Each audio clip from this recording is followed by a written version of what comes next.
Good evening out there in great YouTube land and all streaming lands. Welcome to the MCU's Bleeding Edge. We are live 2/19 Sunday talking Ant-Man and the Wasp Quantaumania review, people. So we're going to discuss this new movie that just came out on Friday, and we're going to get into detail. There are two post-credit scenes we'll be also discussing, and we will just be getting into all this goodness that is the first film of Phase 5.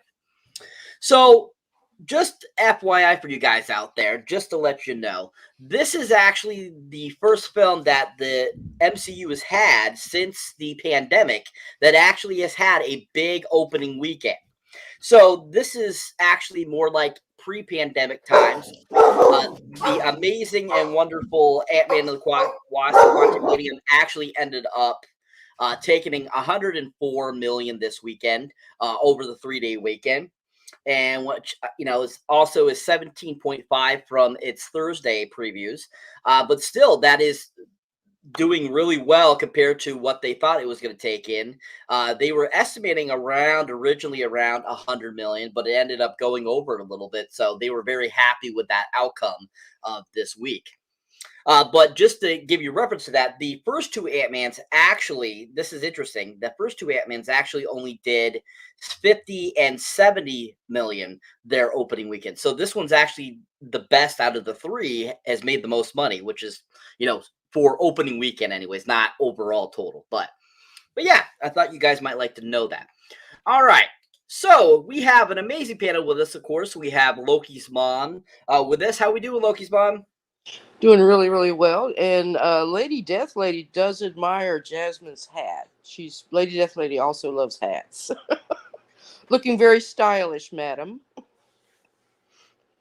Oh, yes, and there's my Valentine's. Hey, that's love for everybody there. Thank you, Jeff. Awesome. And then we also have joining us is Miss Jasmine. How are we doing, Jasmine? Hi.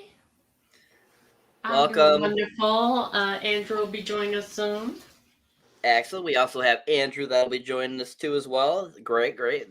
The more the merrier. And of course, I have my trusty co-host, Mr. Jeff S. TrueKnowledge. How we doing, Jeff?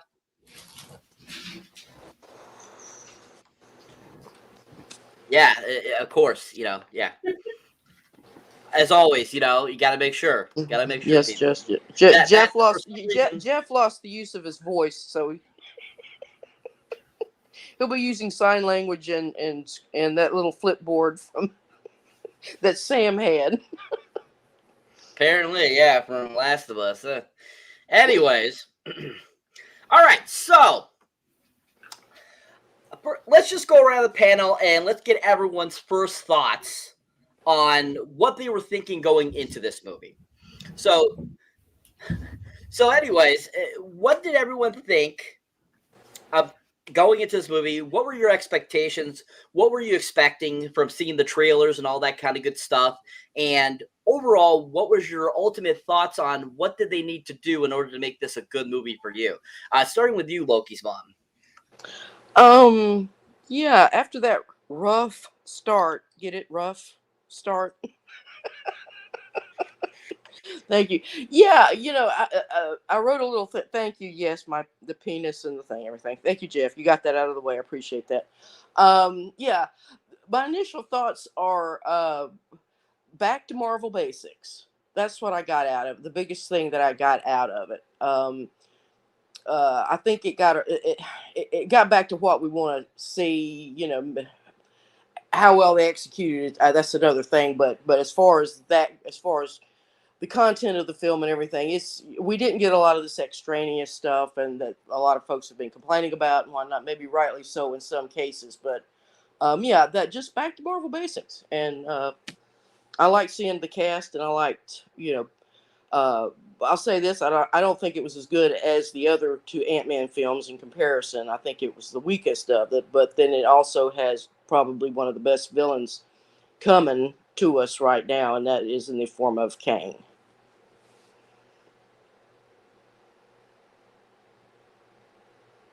You're on mute. You're on mute, Cyber.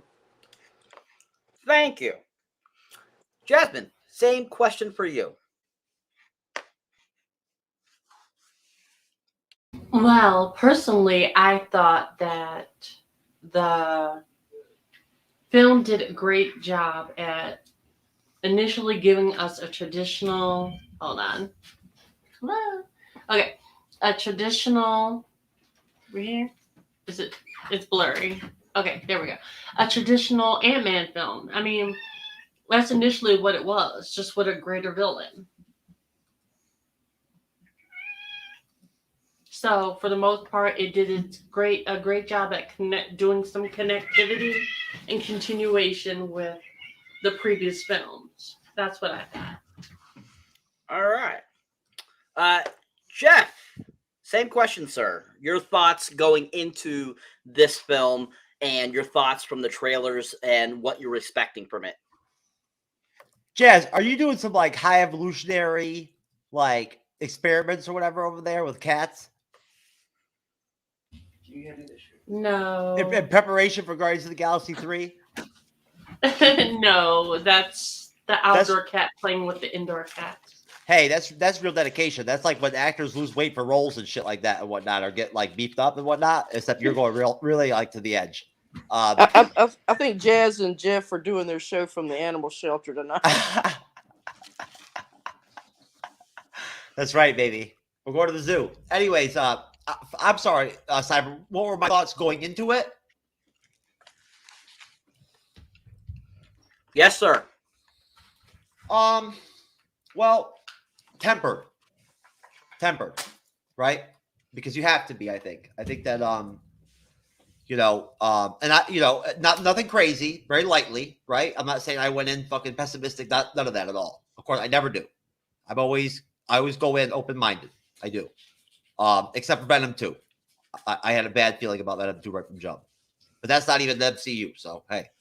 And I didn't even see I only saw the first 3 seconds of Morbius I left. So but it was good though. It was pretty solid for 3 seconds.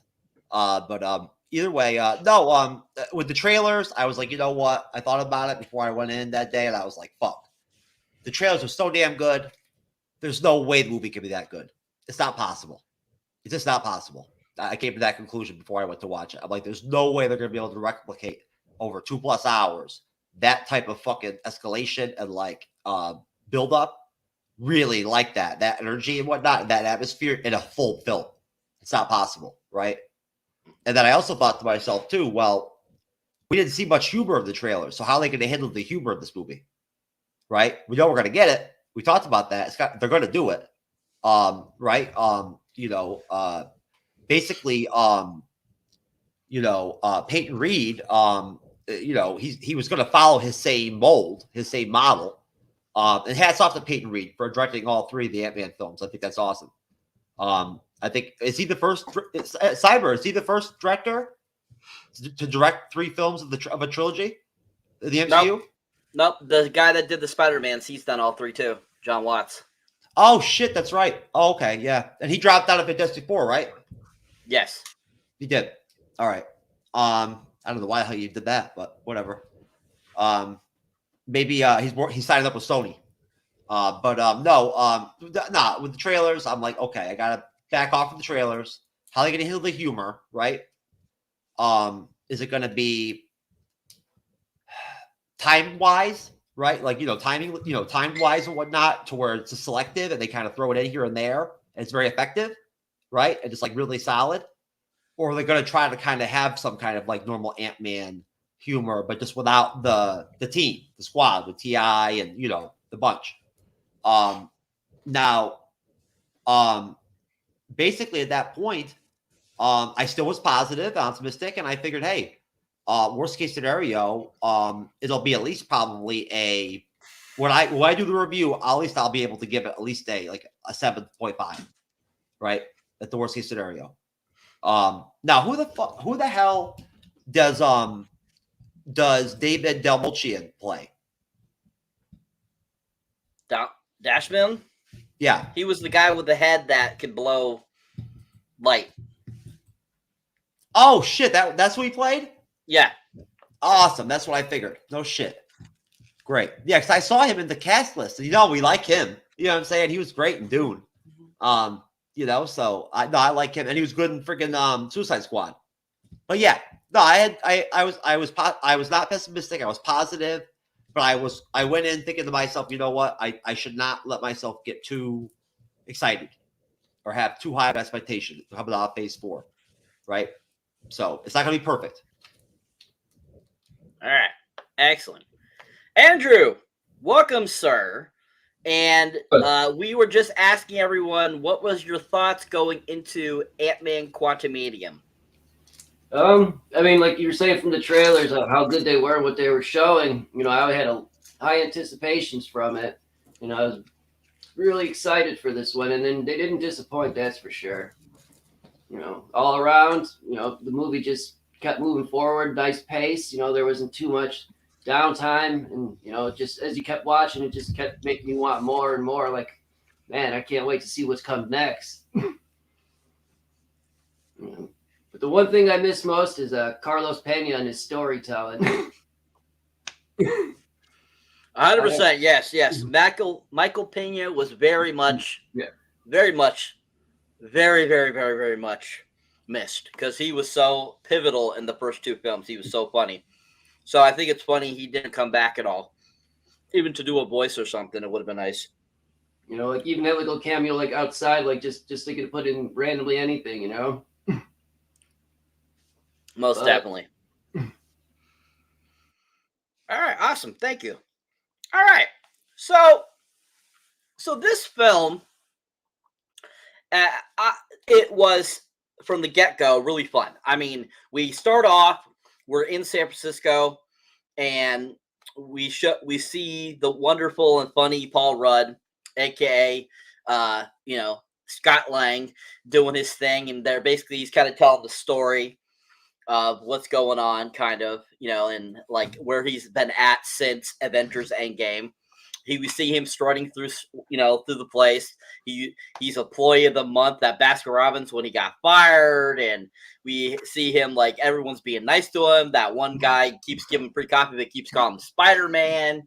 I mean, we get all this kind of just fun, silly kind of beginning. We get a nice little comedy little thing right at the beginning of the film. And, you know, that's when it proceeds. He gets a call and Cassie is in jail. Now, I wanted to go around and say that everyone that, or anybody that said that they thought that she was in there for some sort of like trespassing or something to do with helping the environment or something like that, congrats to you guys. You guys were correct. That was awesome. And that's why she was in jail. He gets a call that she's in jail, so he goes to bail her out. And this is not only her first time, too, as we've come, because Chloe Zhao must have been in jail because Jeff just put that up. All right. Anyways, so yeah, give the award to Cassie for being in jail, people. That's what we're gonna do here. And so basically, they're all around together having dinner and stuff like that. And Scott's like going up, like, you know, like they keep like basically kind of talking about, you know, this situation, how this isn't her first time and stuff like that. And then they just kind of get into this meat of like kind of where they're going with the film, where we find out that, you know, Michael Douglas and her and Janet have been working on a beacon to the quantum realm. And basically we end up finding out that it's actually sends a signal down and sends a signal back up. And so basically, if the person can send a signal down, a person can send a signal back up. So that's all of a sudden, as they're discovering this, and of course, Janet does not like this. I should say Hope was working on it, not Janet. But Janet doesn't like that idea. She's like, you need to turn it off and stuff like that. And that's when they all get sucked down into the quantum realm. And then we get that kind of cool, trippy sequence there where they're flying through the quantum realm. And first thoughts that come into my mind was I was thinking of the sequence in Doctor Strange and the Multiverse of Madness when America Chavez and Doctor Strange are traveling to the world where we end up seeing the Illuminati. And that's the first thing that popped in my mind. Even though the first two Ant-Mans, we saw a little bit of the quantum realm. We saw a little bit more in the Wasp one. And yeah, it's just it was kind of like, whoa, tripping out kind of deal. and basically they end up down there, and each of them kind of end up in their own space. Scott and Cassie end up together, and then Hank Pym and Janet and Hope all end up at one other end too. And basically, we're now in the quantum realm, which is basically where we are for the rest of the film. So, before we move on past that, let me get your guys' thoughts on that whole beginning of the film. What were your thoughts? What were your ideas behind it? And just what did you like about it? What didn't you like about it? And kind of overall, what did you get and grasp from that beginning intro to the film? And did it not disappoint? Did it disappoint? All that kind of good stuff. Starting with you, Lokismom. Yeah, it pretty much started out like the other Ant-Mans. I mean, it had the very lighthearted, funny, like you say, pulled the contrast of, he was kicked out of Baskin Robbins, but for having a criminal record or whatever, and then now he's the employee of the month. We're proud of you now, Scott. And then of course we meet Cassie, who when we last saw was just a little girl, and now here she's a teenager and getting in trouble, but she's fighting for the cause or whatever. She's socially conscious and all that, and winds up in jail, and then the whole thing where they come back into the lab and everything, and then it's sort of like a little family here has built up. You sort of see the relationship between Cassie and Janet has sort of and they've sort of become surrogate grandparents in a way, and of course they've taught her all this stuff that winds up getting them in the predicament that they're in. And then and like you say, and I agree with you, Cyber, that I caught that same where it just gets sucked in, and you just kind of go through that, and then land into that realm, or wherever they're at, the quantum realm, was very much, I think, the same way. I think it was done on purpose that way, of course. But and then we see the quantum realm really in its glory now, because like you said, we only saw just little bits and pieces of it before, but it's really this very strange and just a different, one of the good things that they have done, I think, in the MCU to build these weird, like whether it's the TVA realm or whether it's this quantum realm or some of the other, what Doctor Strange had to go through with in his first movie with wherever he was at, whatever realm he wound up in. So yeah, they've done them differently. So it's always a lot of fun to see what they come up with and whatnot, and they didn't fail. They didn't fail. I'll say this: I think the CGI was just a little, not maybe as good a quality as it has been in some of the MCU films, particularly Doctor Strange. I mean, it was really fantastic in that movie. I think this was a little less so. But other than that, I mean, it was just a great opening and just gets you right to it. I mean, they don't beat around the bush too much. I mean, we're right in the action just pretty quick. Thank you. Most definitely. Andrew, your thoughts, sir, on the same question. So I'll go first real quick. I'll answer after, please. Maybe. Okay, go ahead, Jasmine. What I was gonna say is, I have to disagree with Renee, because for me, personally, I very much enjoyed the CGI. The CGI may be more of something you need to see in 3D than supposed to watching it on a traditional IMAX theater situation. This seems more like an Avatar situation when it comes to the cinematics. Well, But yeah, I can understand where you were. if I can just say, yeah, I did see it just I didn't even on an IMAX. It was just a regular screen. So that could have affected it. You're right. And I was gonna say, yeah, that probably was what affected it for me. But yeah. I also the first part of the movie, very much a traditional Ant-Man film with the daughter situation, basically catching us up on the fact that he's been gone for a long period of time, and she's still kind of rebelling in her teenage stage, which is very, very much traditional teenager. But at least she's rebelling in a way that's helping her environment, than opposed to those who or shoplifting or wreaking havoc. So I think that in particularly is a nice touch for Marvel to do something a little different than opposed to the traditional rebelling teenager story that they do in majority of Hollywood. I think the fact that we get to see that Hope Van Dyne and his relationship has continued to progress. I still kind of see the mother, which I can't remember her name. Janet. Janet Van Dyne. Okay. Well, Janet Van Dyne, I have a feeling they need to really dive more into her history because I feel like she's a little squandered, in my opinion, especially when we're doing getting to know phase in the very beginning of a film. I feel like we need to have a little bit more back and forth with her character prior to her going to the quantum realm because I feel like there's so much not touched yet. I also feel that Hank Pym gets a lot more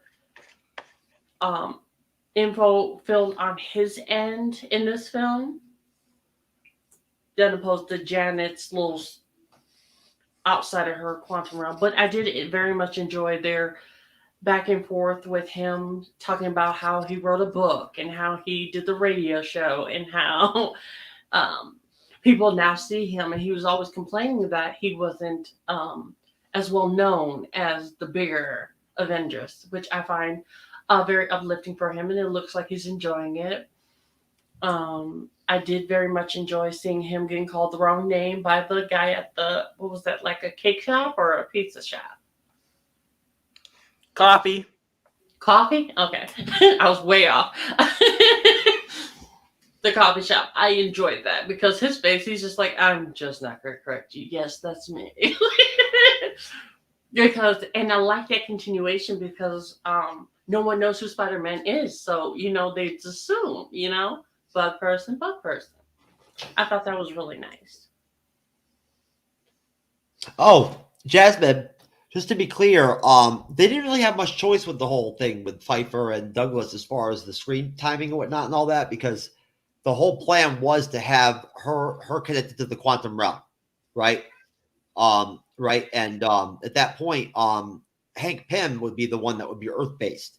And would be the one. No. I mean, I wish they would talk more about Hank and Janet's background as superheroes. Oh yeah, well, you know what though? They'd have to do like a whole series of flashbacks and everything and whatnot to cover their. I would really be happy if they just made it into an animated series with them voicing it. I'd be okay with that. I just kind of wish they touch on it or at least put it on Wikipedia or something. I'm with you on that. I'll pay $20 to have that rather than Ironheart. Really? Yep. You'd rather have that than Predator. I'd rather have the Predator and the Power Rangers in the MCU and make a movie than fucking Ironheart. So thank you you, Jasmine. want Robert Downey Jr. to come back because that's when he's supposed to show up. But anyway. She better hope Robert Downey Jr. don't come back. If Robert Downey Jr. comes back, she's going to look even worse on screen. Yeah, he's supposed to come back at some point in like some form or another. He's supposed to teach her. He's supposed to be the AI in there.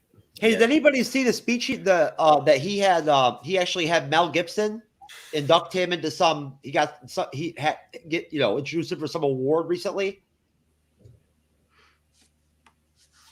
I'll pull it up for some other time and whatnot. It's very emotional, very moving. Really?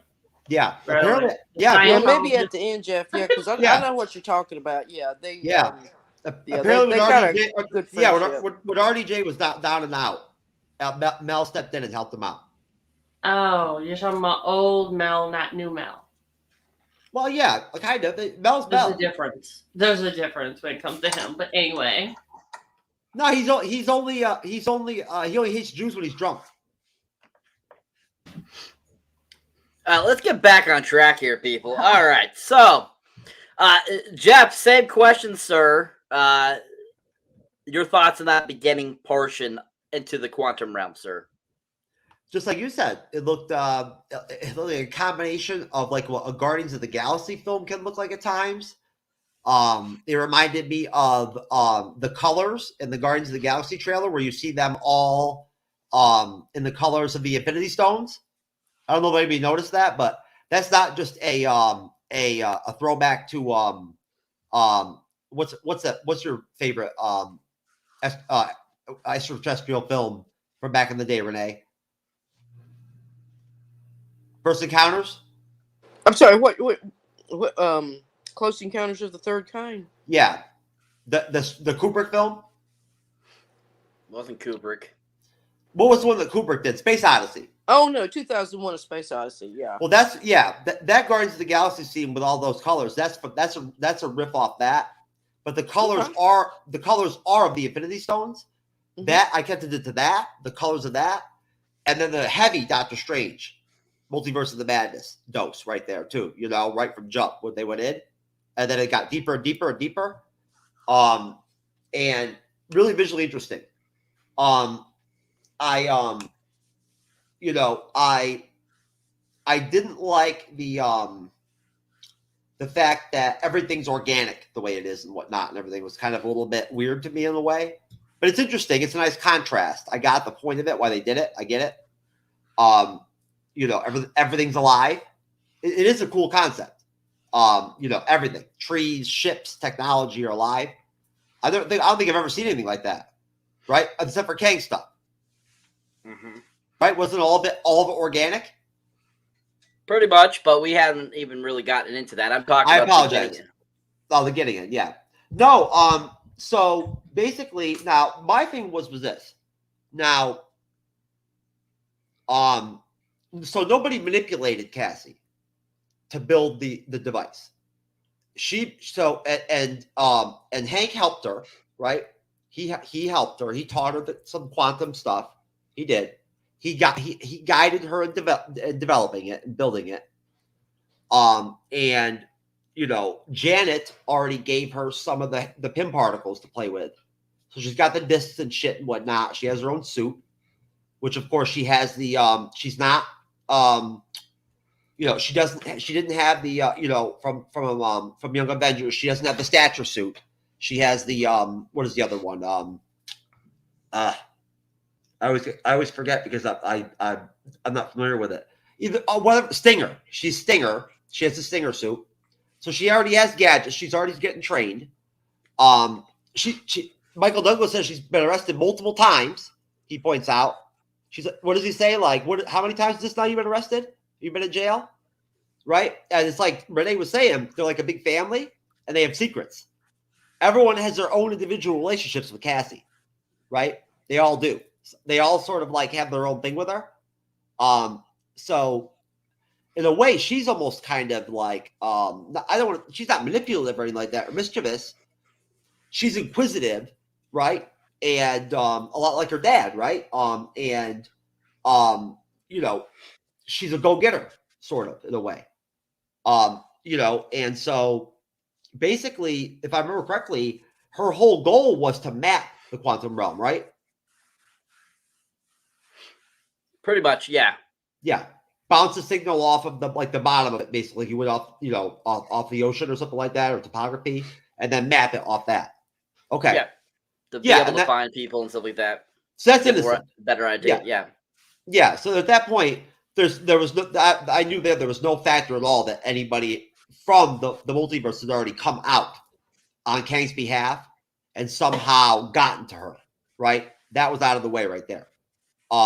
So, it was interesting unfolding the trailers and what we thought, how we thought things might go down in our theories, right, Jazz? Right, Renee? And then seeing it. Did you feel that too? Like seeing it unfold at first and seeing how wrong we were or how different it really was? I found it like that. But either way, no.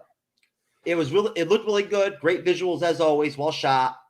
The wide shot when they get sucked in. Great scene.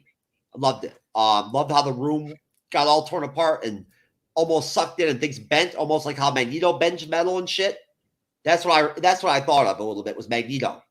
How when he just like grabs things with metal, just twists them and bends them. I loved how and I wanted to try to thumbnail that shot of Scott grabbing Cassie's hand. I tried to grab that for the thumbnail. I thought that was really touching. I did. And I could not, of course, get the shot. I'll talk about it later. But now, Hope's haircut, I'm sorry, but from jump, okay, first scene was rough. It was rough, okay? And then whatever the fuck she did for the second scene, or where she pooped it up and shit, it looked like a rat tail. Like a rat fucking wig, or I don't even know. Or what the fuck was going on, right? It was like 80s hairspray shit or whatever. Like, what? You know what I'm saying? You mean you didn't like her comic accurate hairstyle? No. I'm sorry, but look, comic accuracy is great, but Evangeline Lilly looks her best with long hair. It's that simple. She always has. Put a bowl on her head and just cut around it. No, it drops her attractiveness level by like the level of 17. Stop thirsting after characters. Get all right. Listen, hey, I didn't say I don't think. Talk. I'm just joking. I can't talk. I think Hope is hot. All right, I think Evangeline Lilly's hot no matter how her hair looks. I think she's hot. So I'm just putting it out there right now. Then why are you complaining? And she's a great actor, a great actress. She's great. And she was in Lost. Shout out to Gunner. My brother. Gunner was on the show recent, Cyber. You were there. How about that? No. And besides that, I like the fact that they, we saw them split, right? And that the Wasp jumped right in and handled her business, went right into Wasp mode, right into action, right? And saved up Hank, saved Janet, got them down. I thought it was neat that in the beginning and whatnot, I'm sorry if I'm going back, but that she became a humanitarian, right? Instead of like trying to make money or anything and whatnot, she actually was trying to help, after the blip and whatnot and all that. But what I did find interesting was the streets of San Francisco that they display in the film, that is not accurate of what the streets of San Francisco look like in real life, just to be clear. I just want to be honest there. Like, that's not reality. If they're sweeping out a homeless camp over in San Francisco or California at this point, it's because the homeless over there have taken over. And, like, they're not content to just, like, go wherever. They'll go right on the fucking beach, like on the water, and put their tents up and shit. So then they got to get them out. There's no way around it. Mm-hmm. Right? Well, you're a social justice warrior here, Jeff. Well, hey, Prop 47, baby. You got to love it. You and Cassie. Yep. No, I'm sure Cassie endorsed Prop 47 too. But no, I mean, there was no people shooting heroin on the street, right in front of the street, in front of people, or piles of poop. No, right? Yeah, Jeff. What's that got to do? Let's progress on. Okay. All right. Well, I was going to say, there's a guy that has a 2-story like homeless shelter he built on the sidewalk. Yep. Yeah. The fully garbage wrapped in mansion. tinfoil, heated, everything. Yep. Garbage mansion. Yep. Yeah, but let's not forget that this is the MCU San Francisco, so it's not the real San Francisco, you dumbass. Ugh. Just shut up. Just shut up. Please. Just be quiet. All right. Put yourself back on mute. Anyways, people.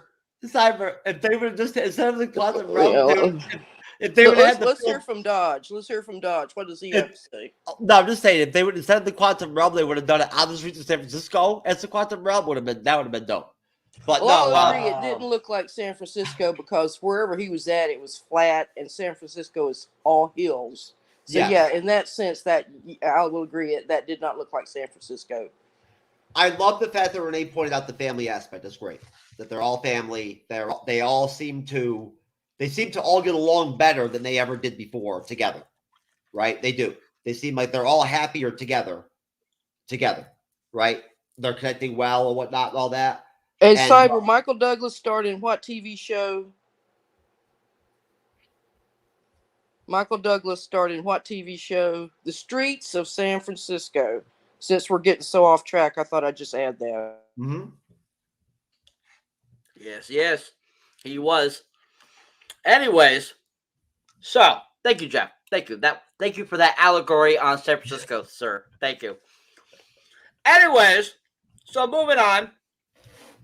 So why don't we play the trailers and get everyone re-excited about this movie so we can get back into the mode. What are trailers, man? Is this some kind of new shit? You know those little videos, things that play usually my that bad. have information about the film. I've been so y'all know, folks, Jeff is on a massive amount of antibiotics. Well, I've been so focused on chat GDP that I haven't even had time for trailers.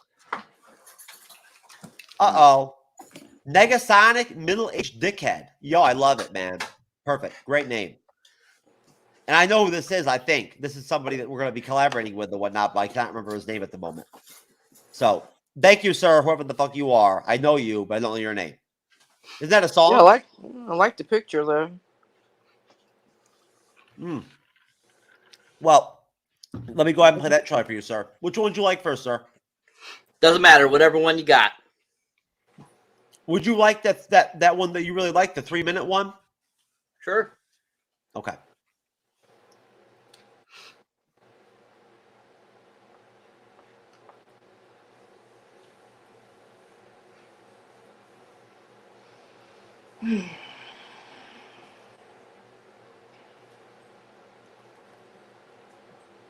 Gotcha. There we go.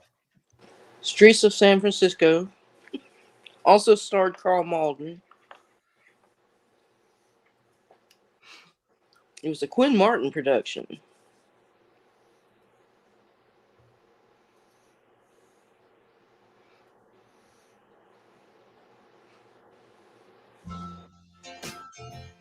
I used to ask myself a lot of questions. Scott, you're an ex-con. How are you an Avenger? That doesn't make sense. But everywhere I go, people tell me the same thing. Thank you, Spider-Man. Ha ha ha. People still need help, Dad. That's why we made this. That was funny as shit. It's like a satellite for deep space, but quanta. Wait a minute. You're sending a signal down to the quantum realm. Turn it off. Now!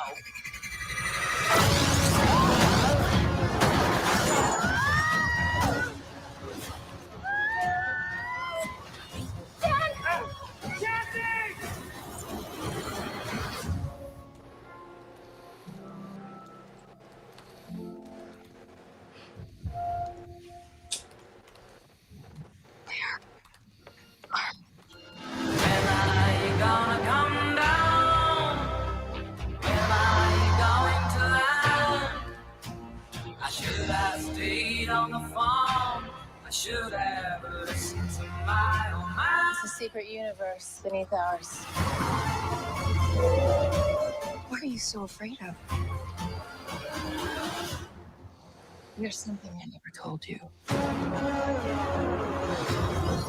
This place. It isn't what you think. Oh, I find the other side of my future lies beyond the elevator. I can get you hope. And give you more time. If you help me.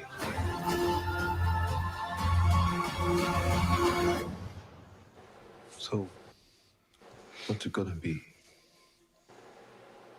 Ant-Man.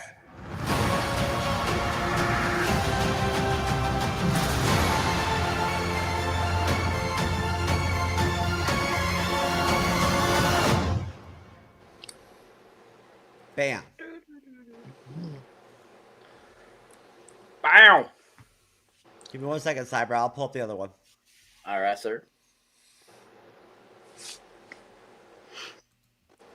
Laugh out loud, Bill Murray. Yes, Bill Murray. That's right. Bill Murray got some of that Janet ass. Yeah, they apparently had a long history.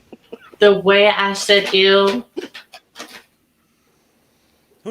Who knows how many of those fucking creatures Janet got down with? God knows. I mean, every kind you can imagine down there. Can you imagine getting with the light bulb dude? Who needs Duracells? Am I right, lady? Jazz, this one would a dude like Lightbulb do turn you Yeah, off. light bulb head. I liked him. Yeah, I hate. Electricity, babe. I don't need Duracell batteries. Stimulation. I like the little blob guy too, the little juice guy, whatever. Yeah. Oh my god, I love him. Honestly, Jazz, maybe between the juice guy and the fucking Lightbulb guy, that'll work for you as a combo. No, not like that. I like the slime guy because I like. Okay, so with Thor: Love and Thunder, the goats were my favorite characters. With this movie, the slime guy is my favorite character. It's just the random bits of humor that just. Come on, how many holes do you have? Come on. He was so adorable though. That little juice. He was so adorable. Those little eye stalks.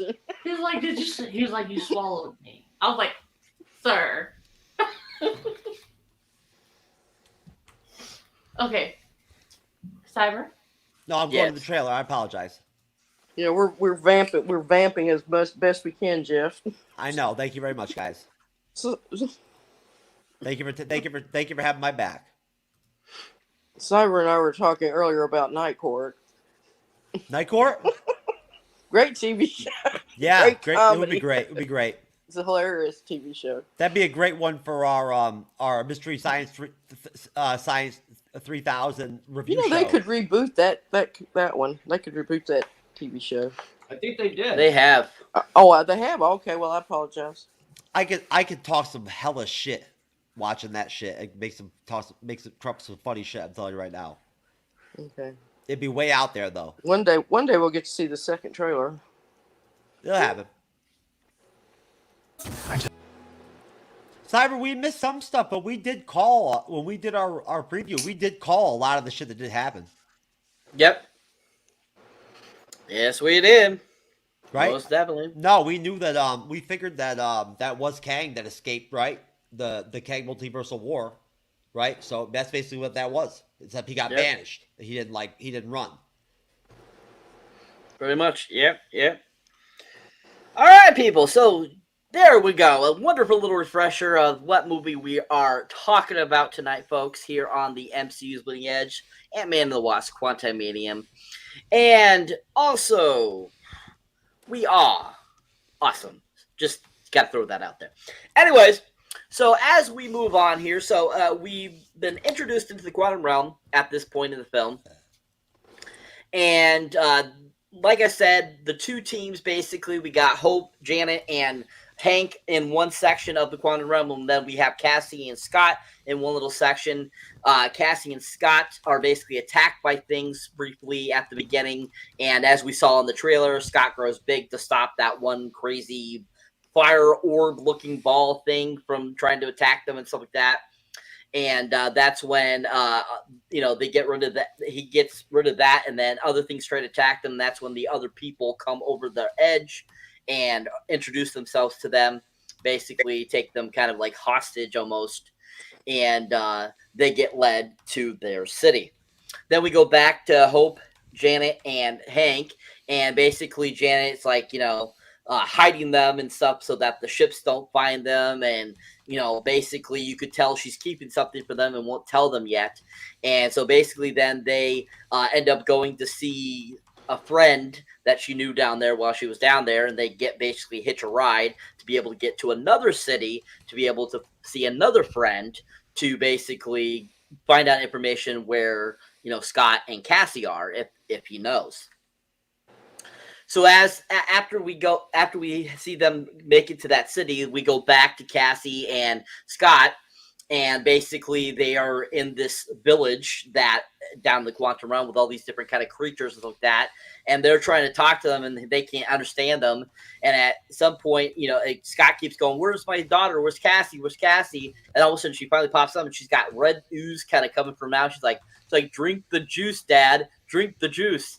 He's like, "I don't know." And he's like, they're like trying to give him that juice stuff. And he's kind of like, "I don't know about that." And then all of a sudden, finally he drinks it. And all of a sudden he starts to understand everyone finally. And so whatever this ooze is, it gives people that aren't from the quantum realm the ability to understand the people there. And so then they start talking, and that's when Juice, as Jasmine likes to call him, he kind of starts talking, and he talks about how many holes you got and stuff like that, and all that's kind of funny stuff. We have a lot of comedy, a little bit of element there with this group. We have kind of the one female leader character that pops up. She looks like she's either an MMA fighter or a stunt woman or some sort of like wrestler or something. She was buff. I mean, she was literally buff, and I was kind of like going, "Holy crap, she could kick my butt!" And so I was kind of like, let's hope she doesn't try to kick, Scott's butt or somebody else. And I'm like, Jesus.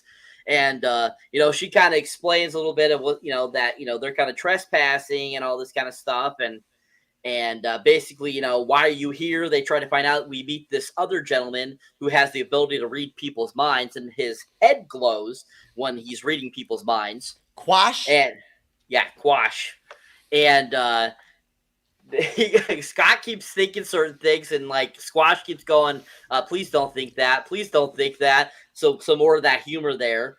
And I feel a few people have mentioned that they didn't feel there was as much humor in this as in the previous two. I thought there was about the same amount of humor. I thought personally, I just thought that. But yeah, so they kind of conversate. Then we go back to Janet, Hank, and Hope, and they go to like this bar area kind of thing, and she grabs 3 drinks and they drink them, and that's when they're able to finally understand what people are saying. And that's basically the area that we're introduced to Bill Murray's character. What's Bill Murray's character, Jeff's name? I got it. Yep, I got it. I wrote, it's pissing me off. I wrote down a ton of notes during the film. I actually, for once, Jasmine, you're gonna be amazed. I used my cell phone for once. No pen and paper. I went all 2020 year 2023 and shit. Yep. I took my notes on my phone, and guess what? It actually was pretty practical. And who's the guy's name, Jeff? Well, that was my point. Damn, you just cutting him off like boop. For real, And you did just cut me the fuck off again. Like, I mean, you know what I'm saying? I mean, seriously. Come on now. It's like, and I mean, you don't have to do that so many times. Love you, Logie. I think it's Kyler. Hilarious. Lord Krylar. I don't fucking know. Yeah, thank you, Lord Krylar.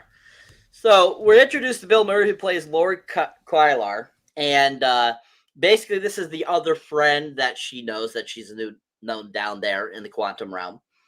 And basically he comes out and he's like, this must be Hope, and this must be Hank, and stuff like that, and like, you haven't told him about us and stuff like that, and all these kind of jokes that just refer to their history and stuff was absolutely hilarious. And basically, you end up finding out that what he knows a little bit, and then of course that he is turned to the bad side, basically helping out Kang, and basically calling the troops to come and grab them. And so that's when kind of like a little bit of a like action-packed sequence happens. We have a whole bunch of action. Hank learns how to drive one of their ships down there in the quantum realm, which has like these almost like like the hose on the back of a dryer. It's kind of like one of those, but it's like slimy and like more like water and stuff like that, like the Abyss film where they're doing that kind of stuff. And he puts his hands in there, and he's like, you got to put your hands all the way in there. He's like, oh, okay, to move it and stuff like that. And he's like learning how to drive this quantum realm, ship and stuff like that. And they're battling it out and stuff like that to get out of there. And Hope goes into her Wasp mode, and we get to see her in action, and we get to see her comic book accurate Wasp suit, which was really nice. Absolutely love that. I think it's done really well, and just was really fantastic looking at it. They kicked butt and stuff like that, and Janet got into it and stuff like that, was fighting a little bit and stuff like that, and finally they escape. And then we got to go back to Cassie and Scott again, and they're kind of like learning things over there and stuff. And they notice that, like what Jeff mentioned earlier, how the ships are alive just like everyone else is there. And we learned about the city a little bit more and stuff like that, and kind of what's going on, like how they were basically by Kang were basically shunned out of their original place where he's living and had to relocate here and stuff like that. And finally, that's when we go back to the other group, and finally Janet finally spills the tea and explains what happened to her while she was down in the quantum realm. And basically, she was introduced to Kang and how she helped Kang out and basically helped rebuild his quantum ball, if you whatever you want to call it. What were they called, Jeff?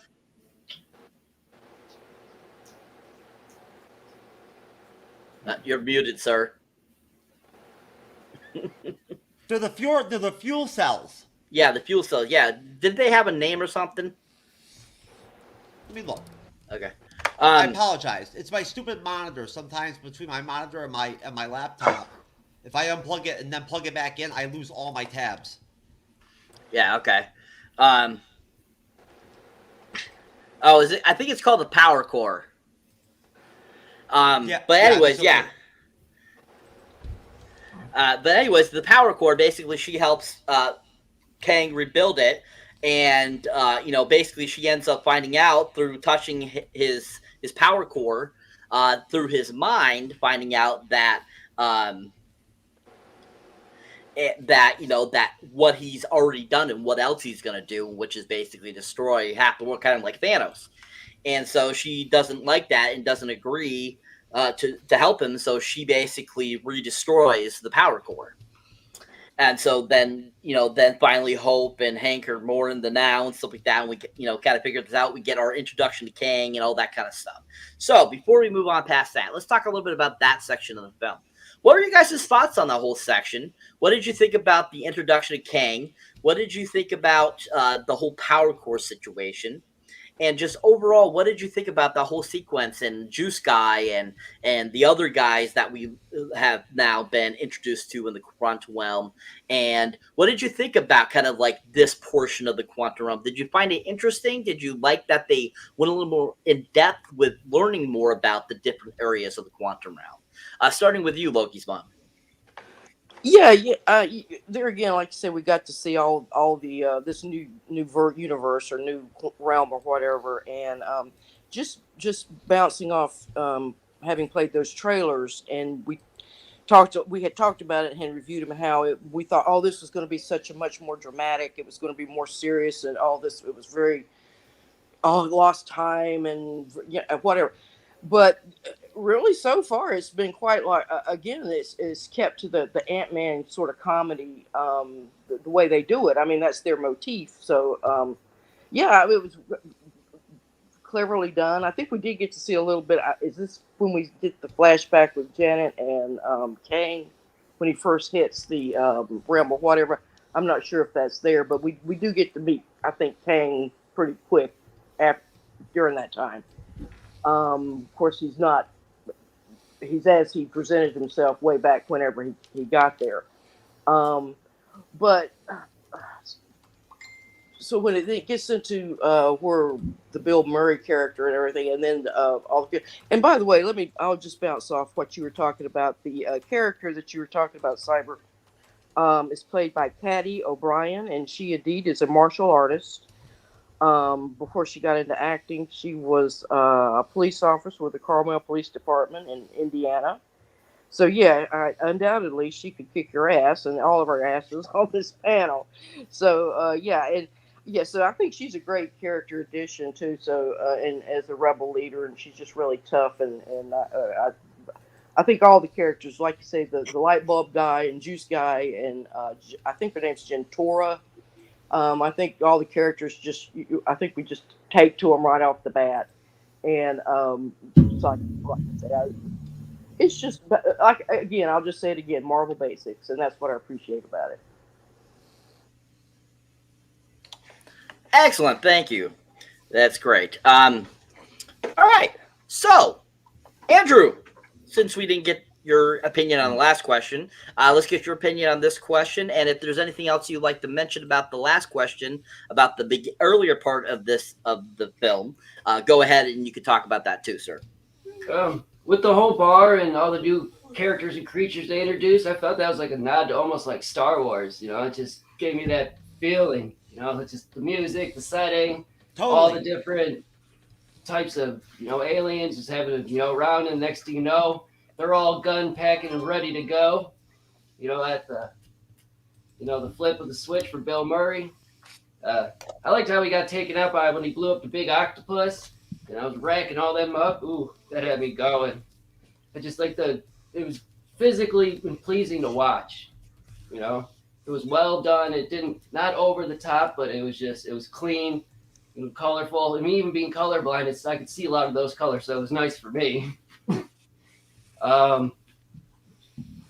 But for in the beginning, also the guy in the donut shop, he made an appearance. I think was in Agent Shield season 2. Also, yeah, and excellent. Also, this was also the 31st Marvel movie, and also he's working at the 31 Flavors for Baskin Robbins. I think that was a little Easter egg. There you go. Yep. But excellent. And the introduction with Kang, I think they did that well, bringing him in and just showing they didn't, come out guns blazing, but they showed that you knew he means business, and it's about to get real serious coming up right after all that.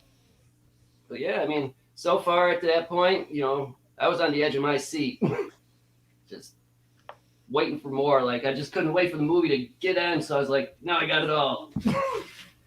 Excellent, awesome, yeah, I totally agree. Yeah, this whole section of the film I really enjoyed a lot, especially when Janet finally explains about knowing Kang before and all that kind of stuff. I thought that was really well done. Jasmine, same question, please.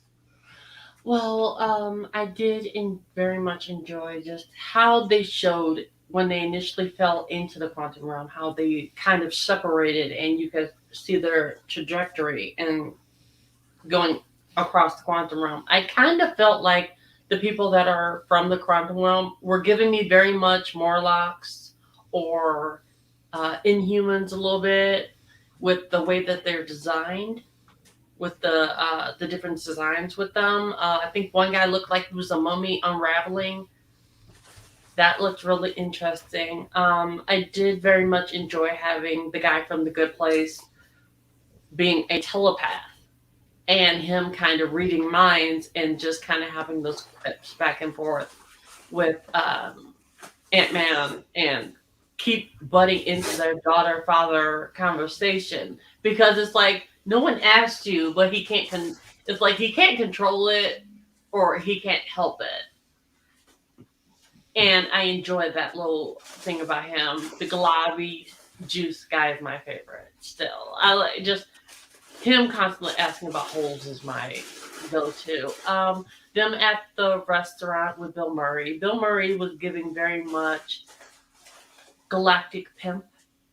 Mm-hmm. Like I was waiting for him to pop out a cane and just pimp walk off of the ship, because that was very much what he was giving, especially just how he was very gangster with the way that he presented everybody in there works for him situation. I was like, wait, what? Took control. And it gives you the hierarchy of the quantum realm.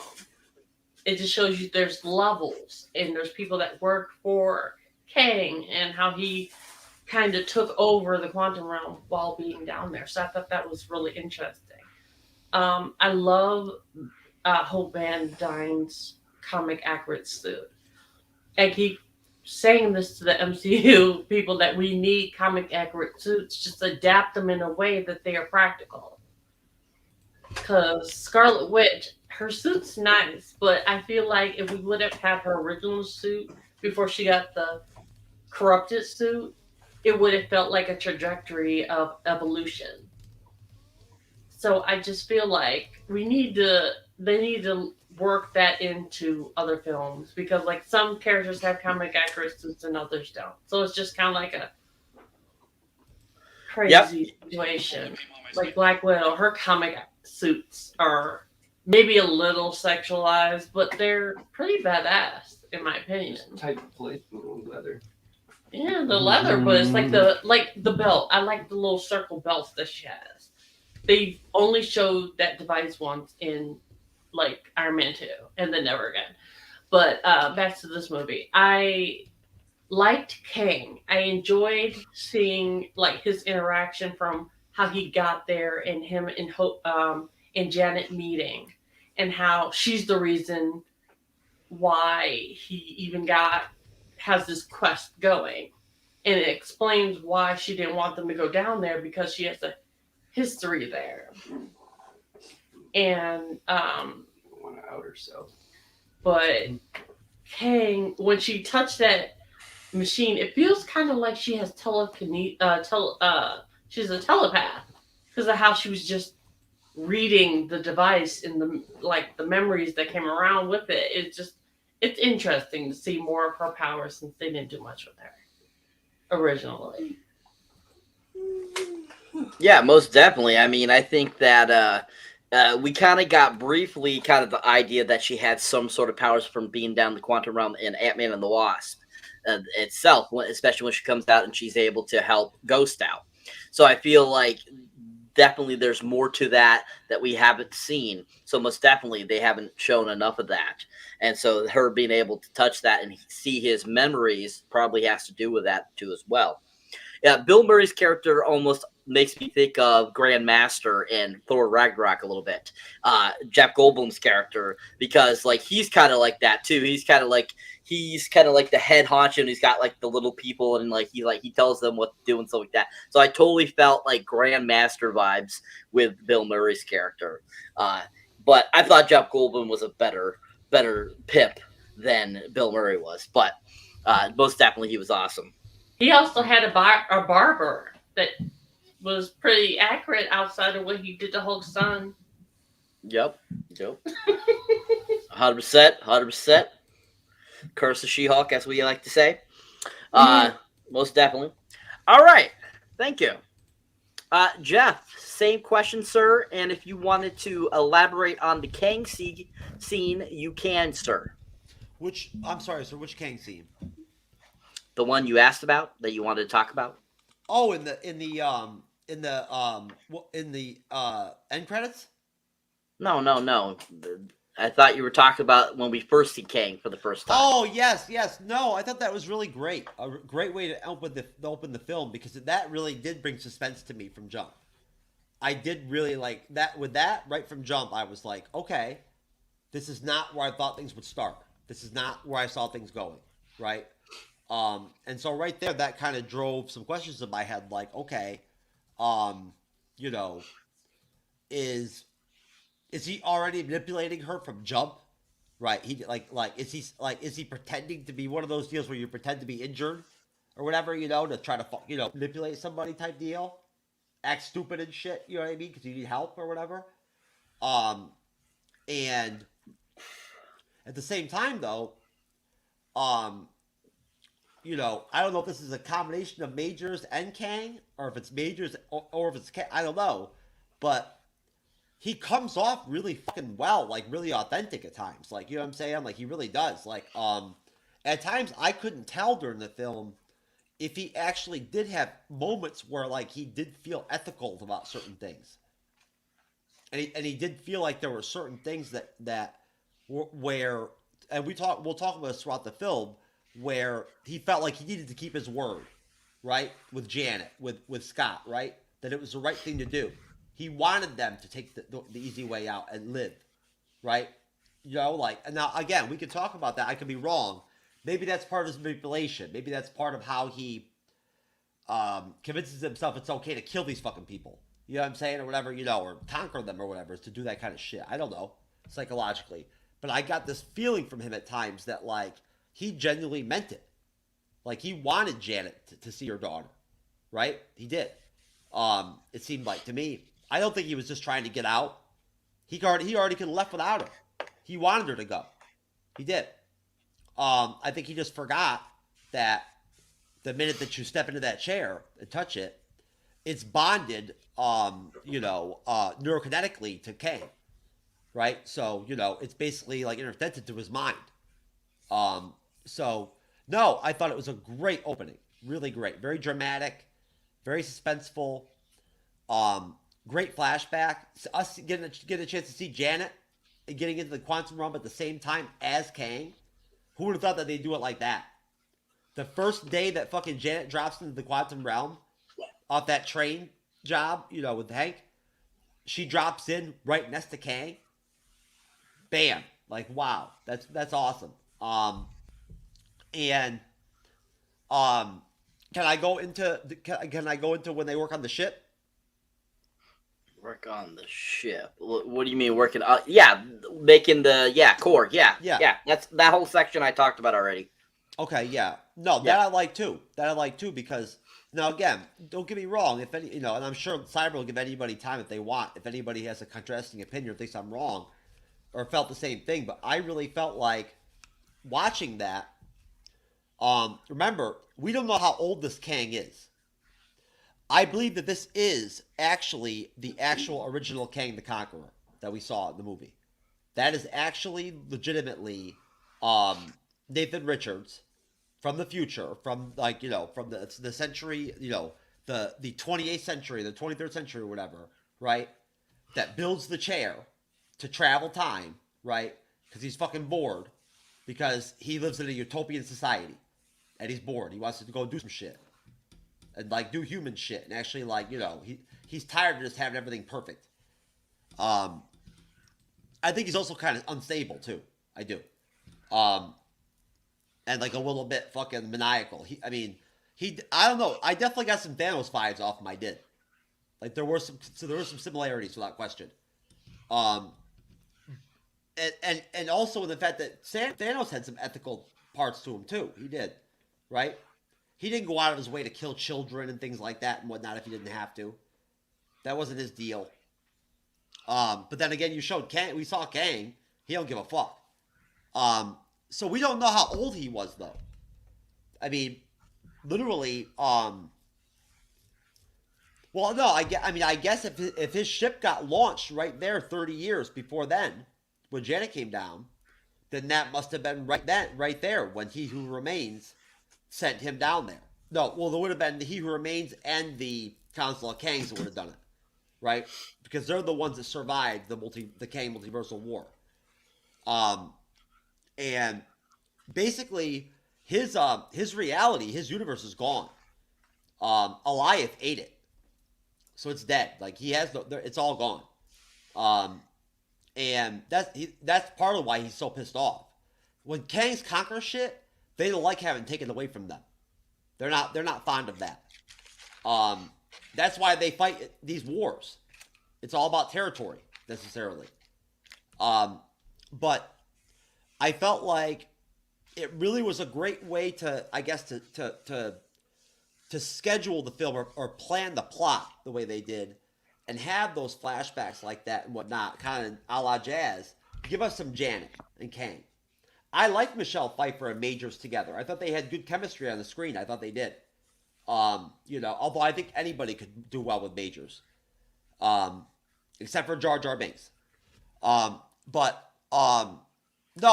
when they're working on the ship, again, the whole time you're kind of wondering, okay, is he like, you know that he has an ulterior motive, but does he give a shit about Janet? Does he care about the work she's putting in to help him? Does she? Does you know? I felt like in his face it looked like there was an emotional reaction in him when she talked about how the last thing that she did with her daughter was lie to her. I felt like that hurt him, like that shook him, right? And that's why he told her he didn't want her. He wanted her to go and see her daughter. He did. And so he's interesting. We're gonna have to see, you know, what the other Kangs are like if they have that same type of deal going on. This is not going to be the worst one we're going to get, but this is one of the worst ones. Is this the original Kang the Conqueror? We don't know. Yes, it is. Oh, if it is, they then, explain it.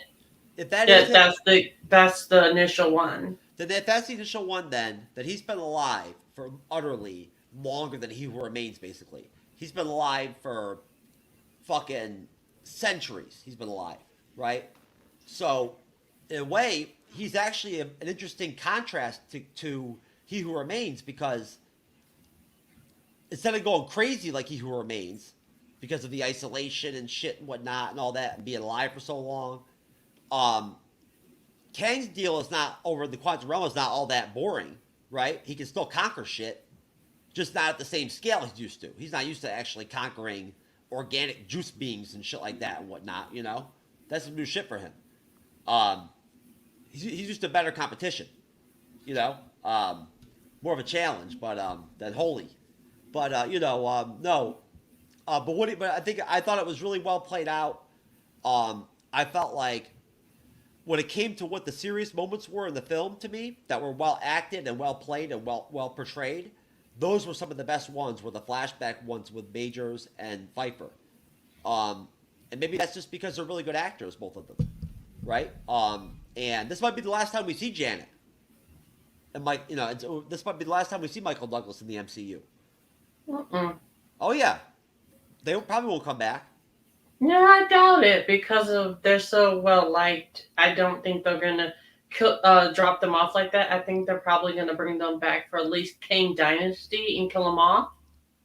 Yeah, Since it's a big, the Kang Dynasty and Secret Wars is a big, like, crossover event. So I figured they're probably going to want to really give them a good send off than opposed to I get where you're going, just... but more with Ant-Man and the Wasp, not with Michael Douglas and Michelle Pfeiffer. There won't be any room for them. In the Kang Dynasty, you're going to have the whole Avengers team in that bitch. It's going to be big by then. We don't know who's going to be on it, but Captain Bree will be there. But no, that scene was great. Watching the ship being built was great. Knowing that Michelle Pfeiffer, like, was a hero the whole way through, right? That she was willing to sacrifice herself, sacrifice her daughter, sacrifice her chance to see her daughter, her child, right? Knowing she would not be able to leave the quantum realm because she knew how dangerous Kang was through those visions of her watching him annihilate entire fucking universes and worlds and shit, just destroy them, right? Because somehow, like Kang the Conqueror, some of them, that's how he does it. He just straight fucking purges planets and then rebuilds them in his own fashion, right? If he doesn't like the people he's dealing with or whatever, his purview. So no, at that point right there, I was totally digging the movie. I love the vibe. As far as the fucking the juice guy with the holes and shit and all that and whatnot, I mean, hey, I was thinking, how is Quam or whatever human, but yet in the quantum realm, right? Like, how's Bill Murray human, but yet in the quantum realm? That was mystifying me. I'm like, how would there be human beings in the quantum realm already? Well, Bill Murray said he was human enough for what it needed to be. Oh, okay. Like that. Okay. Oh, he was human enough to hit it? Oh, okay, no. But, no, I mean, I just wonder, though, like, I mean, Quam has what? He's a telepath? yeah. He might be a mutant, right? Typically, that in the MCU and Marvel Comics, that usually is associated with mutants, right? That's what I was assuming, that a lot of them were just mutants in there. Well, either way, some of them were just kind of like Clown World to me, to be honest with you. The whole juice thing, the fucking juice, was stupid to me. Drink the juice, drink the juice. Like, come on now, drink the juice. I wouldn't drink no fucking juice out of that thing. Fuck that.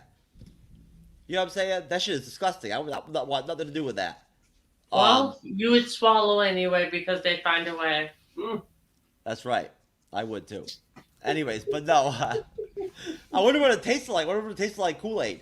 But no. No, I guess, I mean, I like that the light bulb guy was dope. The village was dope. The explanation by the chieftain there that the Conqueror is already probably looking for you. You know Janet Van Dyne, right? That she, we don't know at that point why, but that she'd be looking for her automatically. Seeing the ship, right, earlier, that buzzed over Hope and Janet and Hank, that, like, was that a ship or of some kind that flew over? That white. Yeah, it was a Kang ship. Okay, Kang ship. That was dope.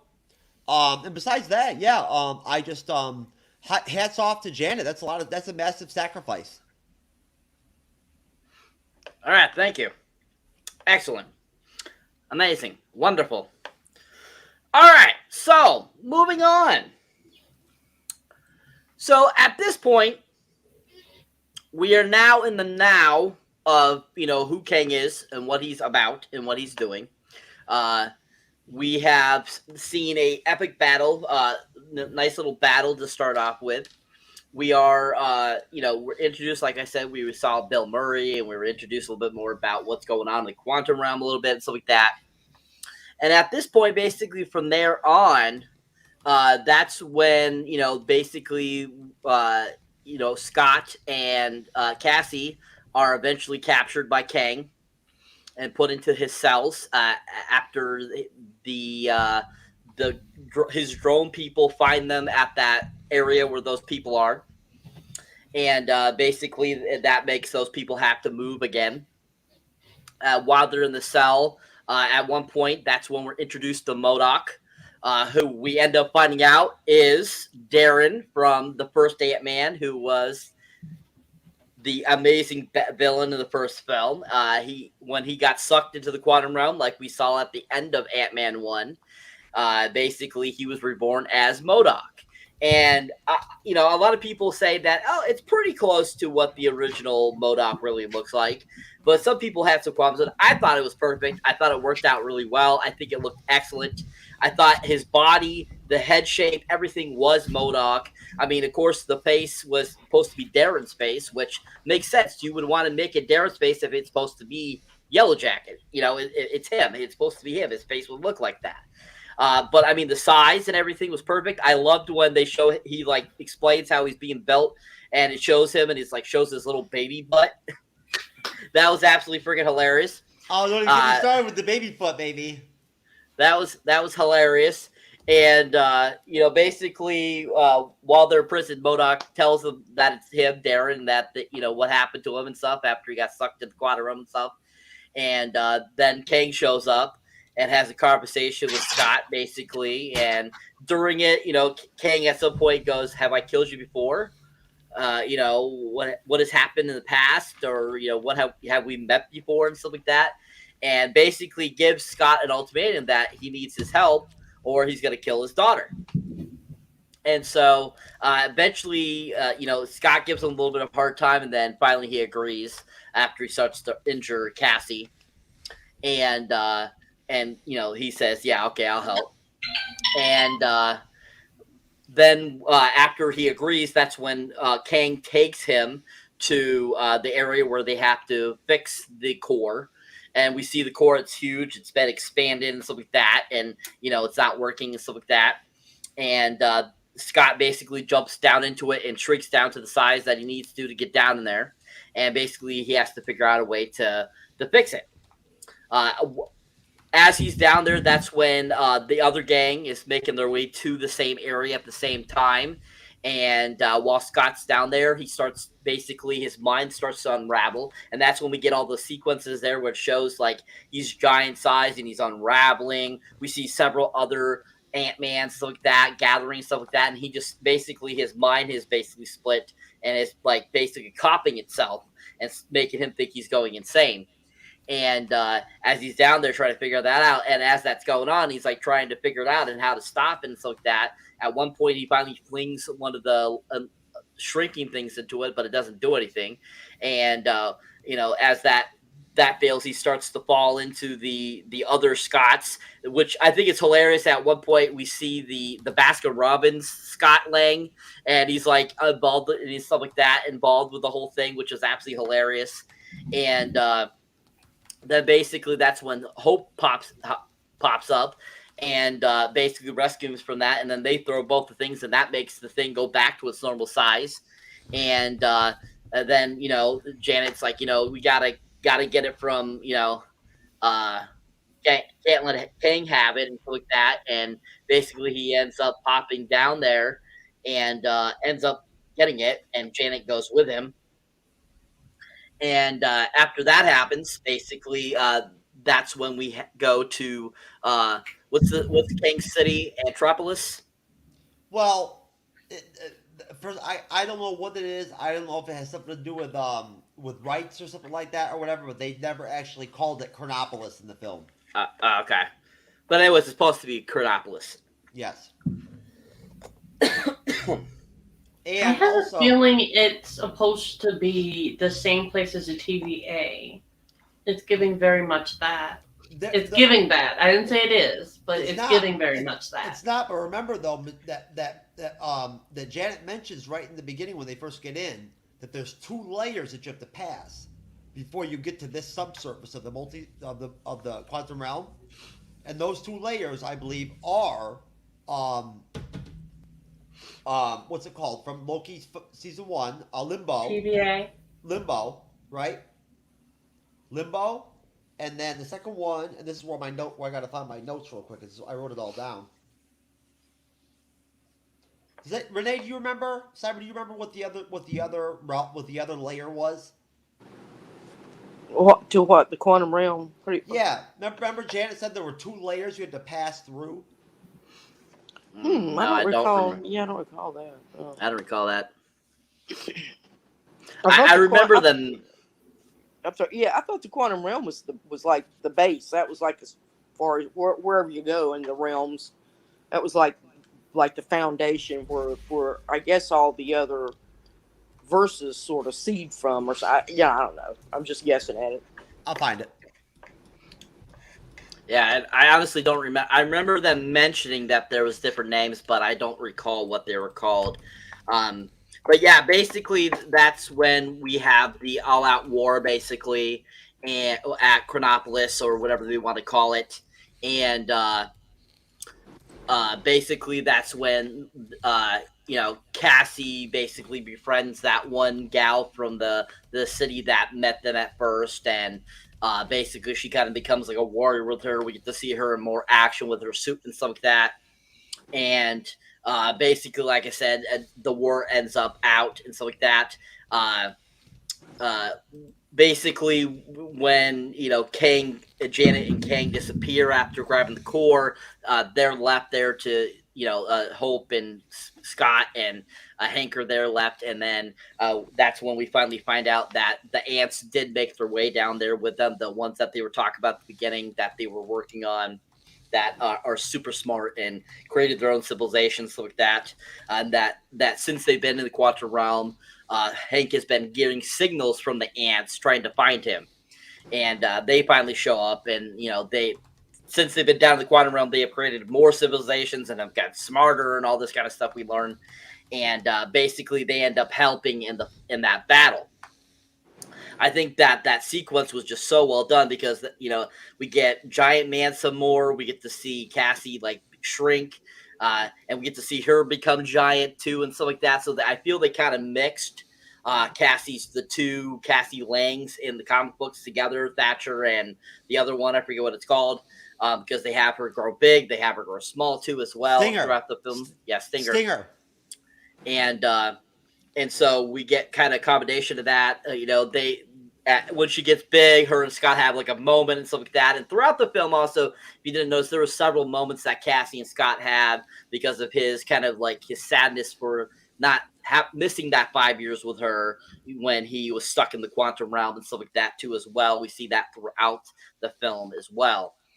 And it's kind of, they kind of made it kind of like a redemption / kind of father-daughter story / quantum realm superhero Marvel film, all in one together, mixing all those different things together too as we went along throughout this film as well. And so as we have this epic battle at the end, MODOK shows up and is trying to kill Cassie, and they fight and all this kind of cool stuff, and just all this kind of craziness happens. And then finally the ants, like I said, come and they help conquer. And basically that's when Kang basically is like kind of like defeated and disappears. And after they think they have won, that's when they're like, okay, we gotta find Janet. And so Janet's still back up in the command center of Chronopolis or whatever they call it. And basically she's up there and she's kind of like in a trance almost. And finally she breaks free from that trance, and her and kind of Kang kind of have words, stuff like that, and try things. And then that's when Scott basically ends up showing up again, him and Hope. And they kind of battle a little bit with Kang a little bit, and then that's when Kang and Scott kind of have like a final battle after they basically are able to get back through to the regular world. And so they're battling it out. That's when we see that epic scene where, Scott is having his helmet smashed by Kang at one point in the trailer.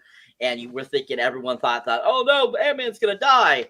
And that's when he, says, we just got to both lose and stuff like that.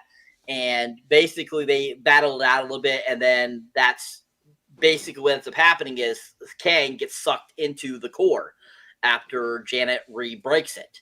And he gets sucked into it, and we presume that he's been destroyed. So after that, and they're finally back in their normal world, that's when we have kind of like San Francisco feel style again, like at the beginning of the film, back again. And, basically they have like a fake birthday party for Cassie because he missed so many birthdays. That shows them, he's going into the coffee shop again. This time the guy's not calling him Spider-Man, but now he has to pay for the coffee. And basically, Scott starts to wonder, did we defeat him? Is Kang right? Is the world going to end because we defeated him? We didn't let him go. And basically, that's how the film ends, with Scott kind of contemplating, have I destroyed the world? End credits. Oh, yeah. All right. So the end sequence of this film, folks. What were your thoughts on it? What did you think about the final battle sequence? What did you think about the ants that are super intelligent? What did you think about the Kang Scott fight? What did you think about Kang and his, him in the battle? What did you think about the other characters riling up and Juicebox himself coming in and getting blasted several times but not dying, and he now has holes? And what do you feel all about this whole section of this last portion of the film? And did you enjoy it? Did you like it? Did you hate it? What did you think about it? Was there anything that you thought was pertinent to the future of the MCU? Starting with you, Jasmine. Personally, I thought they did an immaculate job at storytelling when they went from I was personally wondering what happened to the ants, so them answering that. And I was also wondering why he kept, pausing and listening, and them bringing that around and having that be a steady piece that was being connected throughout it. Loved it. Mwah. Top writing. I very much enjoyed MODOK. He was really good. A lot of people complain about the fact that they feel like he looks like George Lopez from Shark Boy and Lava Girl. But honestly, what did you want? MODOK's supposed to look ugly and silly. That's just how he is. That's always how he's been, especially if you're a comic book reader. So what'd you expect? And did you want him to look like his skin was stretched across the helmet? Because yes, I feel like that's a little too much, especially for Disney, because once again, this is Marvel's Disney universe. Disney's Marvel universe. So, they're not going to go that far into the grotesque yet. So, but my issue is, why do we keep killing off villains in their first introduction? Like, that is still my biggest qualm with Marvel. You keep constantly bringing in villains that could really pay off with them being angry and coming back bigger and stronger, and keep going with this let's kill them off situation, or trying to get them a redemption arc, like him getting his ass beat and then going, I don't know how to be anybody else. Tell me. I'm like, bitch. I was so over him. I was like, you had so much potential, you pussy. But I did very much enjoy the helmet coming down and giving him that like mysterious, like evilness to him. And then when it goes up, he just looks goofy and just like, hey, Humpty Dumpty.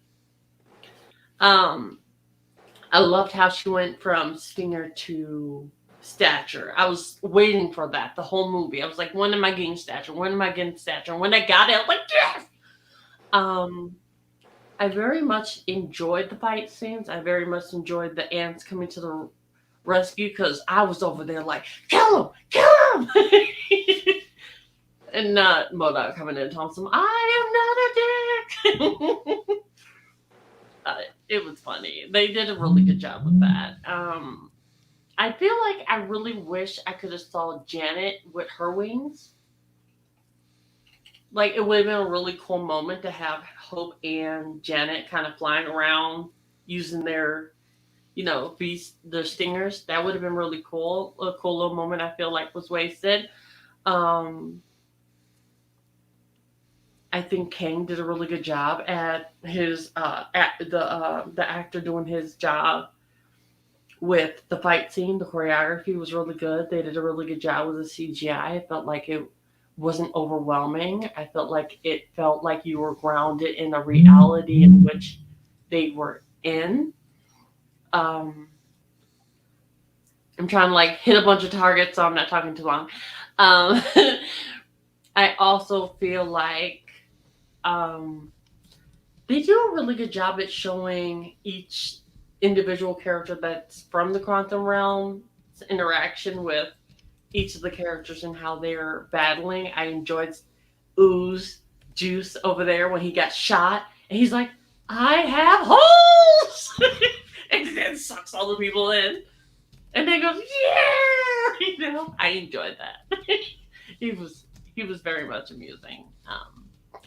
I still feel like that the daughter, Cassie, had lack of overwhelming emotion when her father got the portal closed and her father and King were on the other side.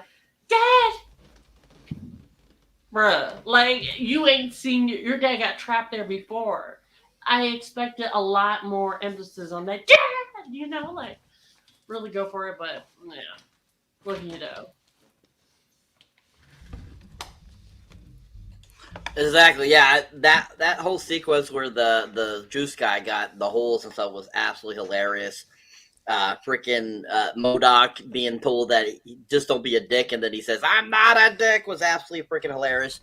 And if you look at pictures of MODOK, he doesn't have his face stretched. He doesn't have, he looks like a normal face inside of a mask thing that's just huge. And so I thought how they made Darren look was exactly how that would play out. So I thought they did a really good job with that. And like I said, that sequence where it shows him being made was absolutely freaking hilarious. And then him at the end, he's like, now I'm an Avenger. And he puts his hand on Scott's face and is like rolling it down. Oh my gosh, I was laughing so hard at that sequence because it was just so freaking funny. And I thought with the mask down, he looked amazing with that. And, I thought that was genius because, one, you could take a character that, Darren actually wasn't ever really MODOK. But I thought it was a clever idea that they took him and brought him back and gave Corey Stoll some more screen time as Yellow Jacket, but in MODOK's form, but then introduced MODOK for the first time and gave us a really solid interpretation of what MODOK could be. So I thought that was very clever and really good storytelling as well, just like you said, Jasmine. All right. Lokismom, same question. Your thoughts on the end sequence of this film and all that good jazz? Yeah, I mean, here again, it was just a lot of fun and everything, and how they presented it, and and when MODOK first comes on the screen, I mean, that's like, woo, that's a lot to take in. And of course, you recognize Corey Stoll's face, and it's just, woo, it's just a lot of flesh there and eyes and everything, but funny and just how he's.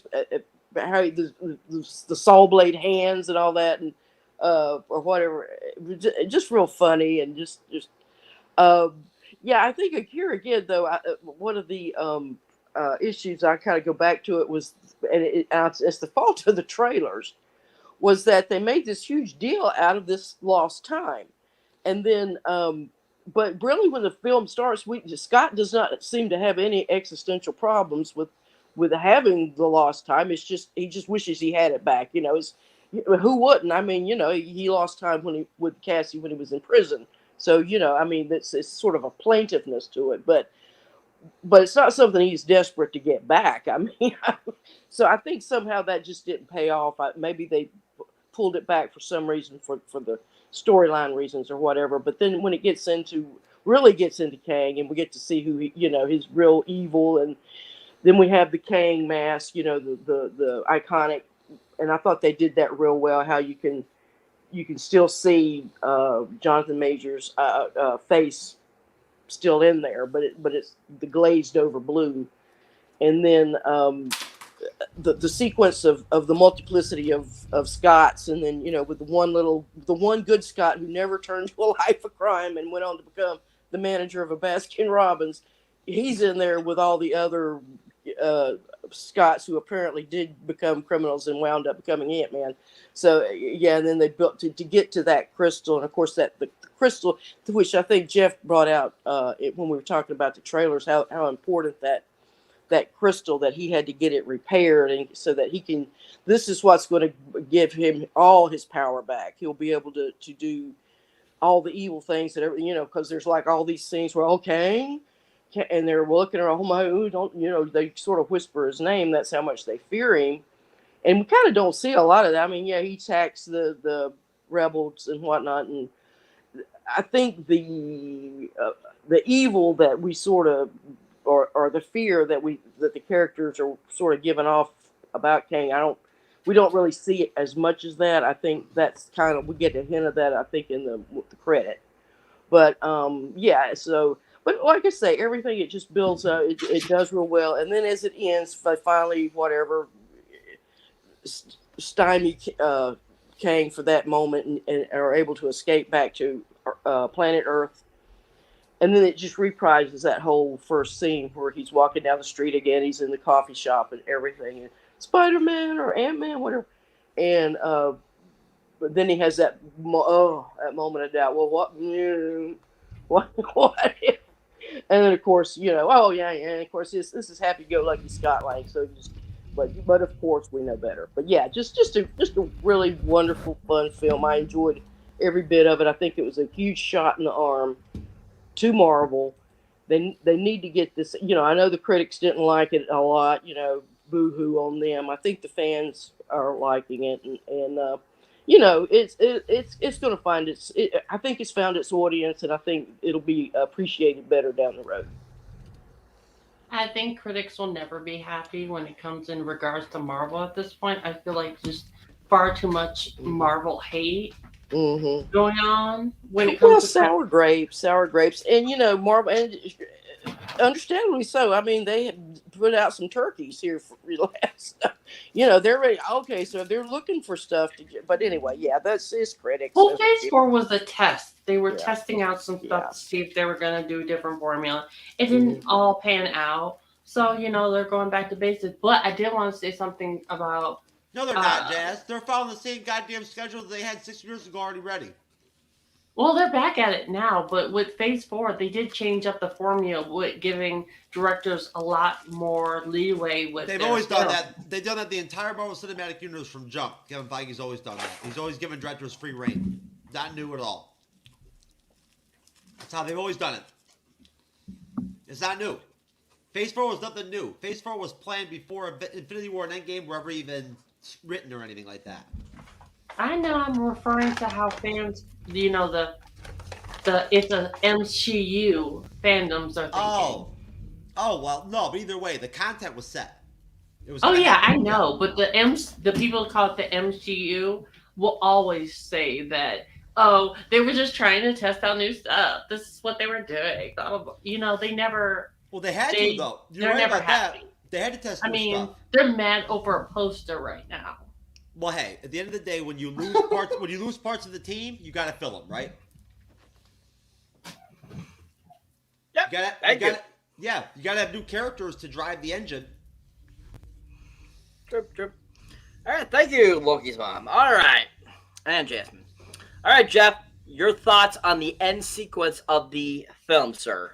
First off, I want to mention really quick that Renee and I were talking the other night, did a segment that I'm going to work on after the show. We did like a Valentine's Day segment. And we talked about, I guess some of the Marvel power couples like Paltrow and RDJ and, Wanda and Vision and all that.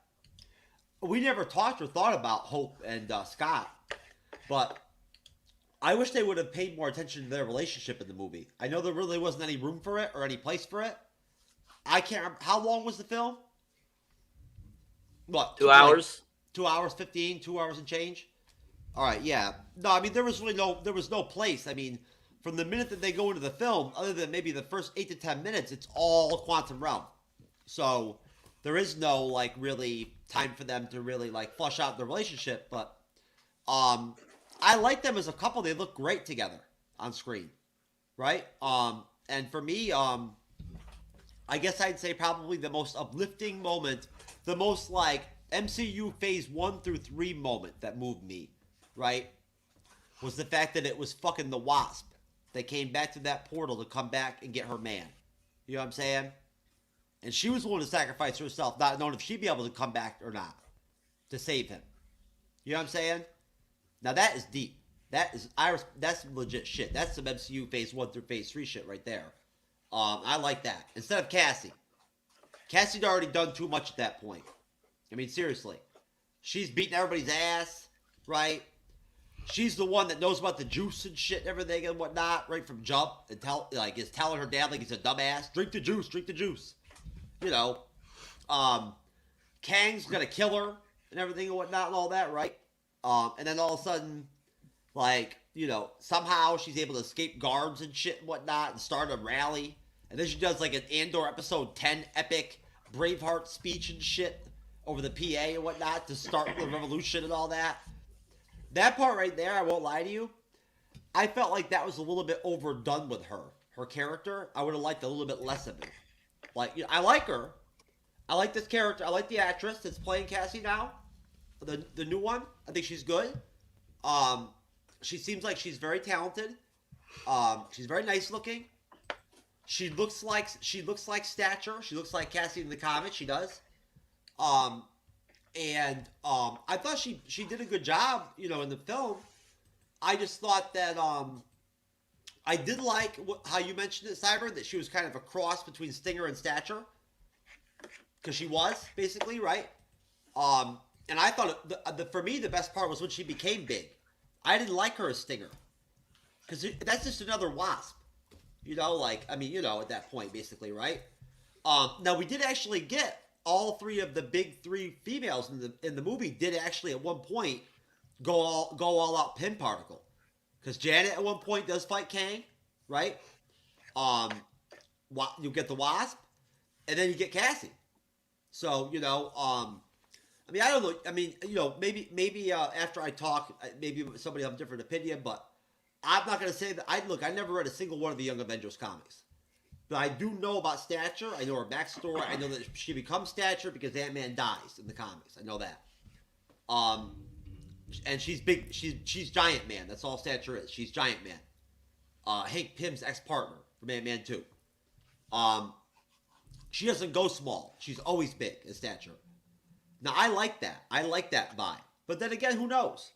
Maybe she'll work at, like, with a dual deal or whatever. I don't know. And we don't know too. We don't know what the Ant-Man Hope. We don't know what the Hope and Scott situation is going to be. We all thought that they were going to survive and make it. I thought Michael Douglas and Michelle Pfeiffer were done. At like the third quarter of the film, I'm like, you know what? They're going to sacrifice themselves at the end to stop Kang from getting out and get everybody else back. That's what I thought. I'm like, they're going to die, right? If somebody has to die, it's going to be them. It only makes sense, right? They're older. You know they want to die together. You know? They would. It was dope as shit and funny as hell when they actually talked about them both having sex while Janet was in the quantum realm. That was funny as hell. And nice, though, and sweet. Right? When Hank was like, yeah, I saw some chick called Stevie or whatever. She wasn't you. You know? There you go.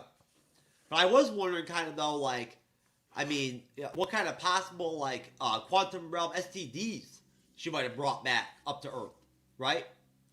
You know, that shit could be like another pandemic. You got the juice guy and shit going on and whatnot and everything with his holes. Come on now. No, the juice guy was funny. He was funny. He really was. He was funny. I like that. Yeah, how many holes do you have? It's funny. No. The Bill Murray thing, they could have left it out. Would have made no difference to the film at all. He didn't do anything, really. I mean, honestly, he was a traitor. Like, you know, if I want to see Bill Murray in the movie, I want him to actually be positive, like be good, not just some asshole. Nice looking aliens. I only got the Star Wars vibe in the beginning of the film. After that, I didn't catch no Star Wars. I didn't. But did anybody notice that the extended family of the fucking Tusken Sand Raiders were there in the film right in the beginning? The Quantum Realm version of the Sand People were there. They were. You see them meet them, and they're right there. They talk just like him and everything. It was fucking awesome. And they were even in the desert, too. So I thought that was awesome. It's nice to know that... Yeah, I kind of picked... I think so. Because I sort of thought that, too, sort of in that...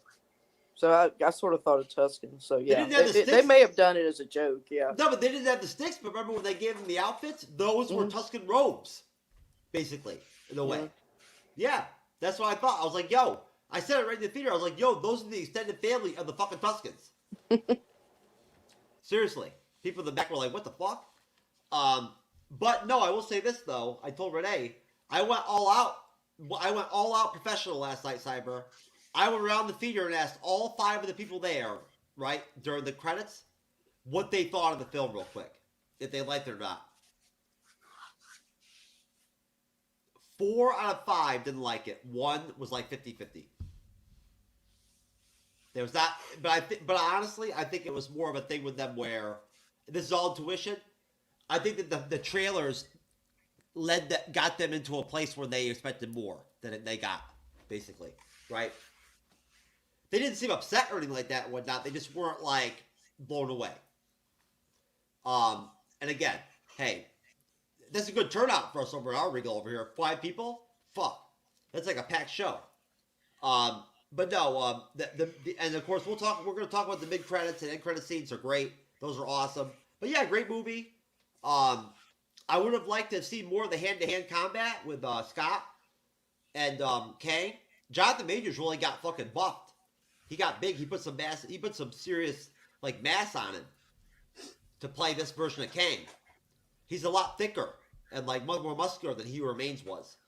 I'm not sure what size he normally would be, but he looked ripped. He looked big. Yeah, I just, you know, like you said, Cyber, in the trailer, that shot of Hope coming through that golden light with the classic costume of the Wasp, that is great, man. It really is. And I wanted to get that one for the thumbnail too, but I couldn't make it work. I couldn't blend text into it or anything like that. Whatnot, it wouldn't work. So, but it's a great shot, though. It really was. If anything, she probably was the most underrated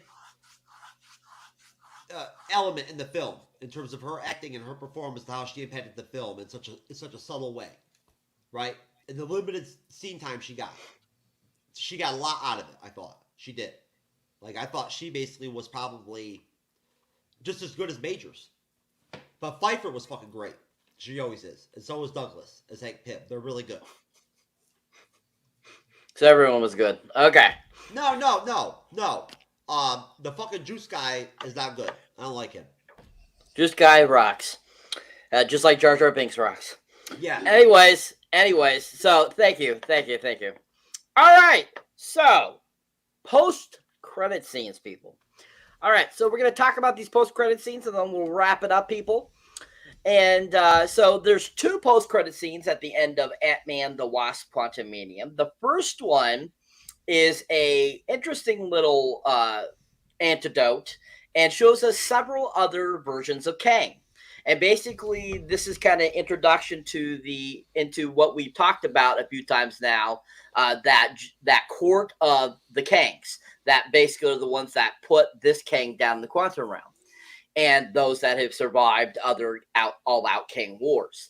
And we kind of get an interesting little just like thing between 3 different types of the Kangs, and talking about how, are we sure he's dead? I would be calling you if he wasn't, and basically have said that this Kang supposedly is dead, or is dead. and basically kind of like their intentions and kind of what they're moving towards board. We get the three different ones that have been talking and stuff like that. There we have the it's one that looks more futuristic, one that looks like a pharaoh, and one that looks like basically like ancient, basically. And then after they have their kind of conversation, they leave themselves out into this like atrium, and in the atrium we see all these other Kangs. And basically the court of Kangs we are given. All right. So let's talk a little bit about this amazing little thing. So thoughts on this first post-credit scene. What are your thoughts? What you thought of it? If there's anything you know about the court of Kangs or anything about these Kangs that you would like to share, go right ahead. I'm going to start with you, Jeff. You know what? Can you go to somebody else first real quick or whatnot? Just so No. I want to pull up You first. images. Okay. You cannot pull up images. It's not allowed. I want to pull up images of all three of them. You should already have that ready, sir. I know. Procrastinator. Anyways, I'll go to somebody real quick before you. Loki's mom. Your thoughts? Oh yeah.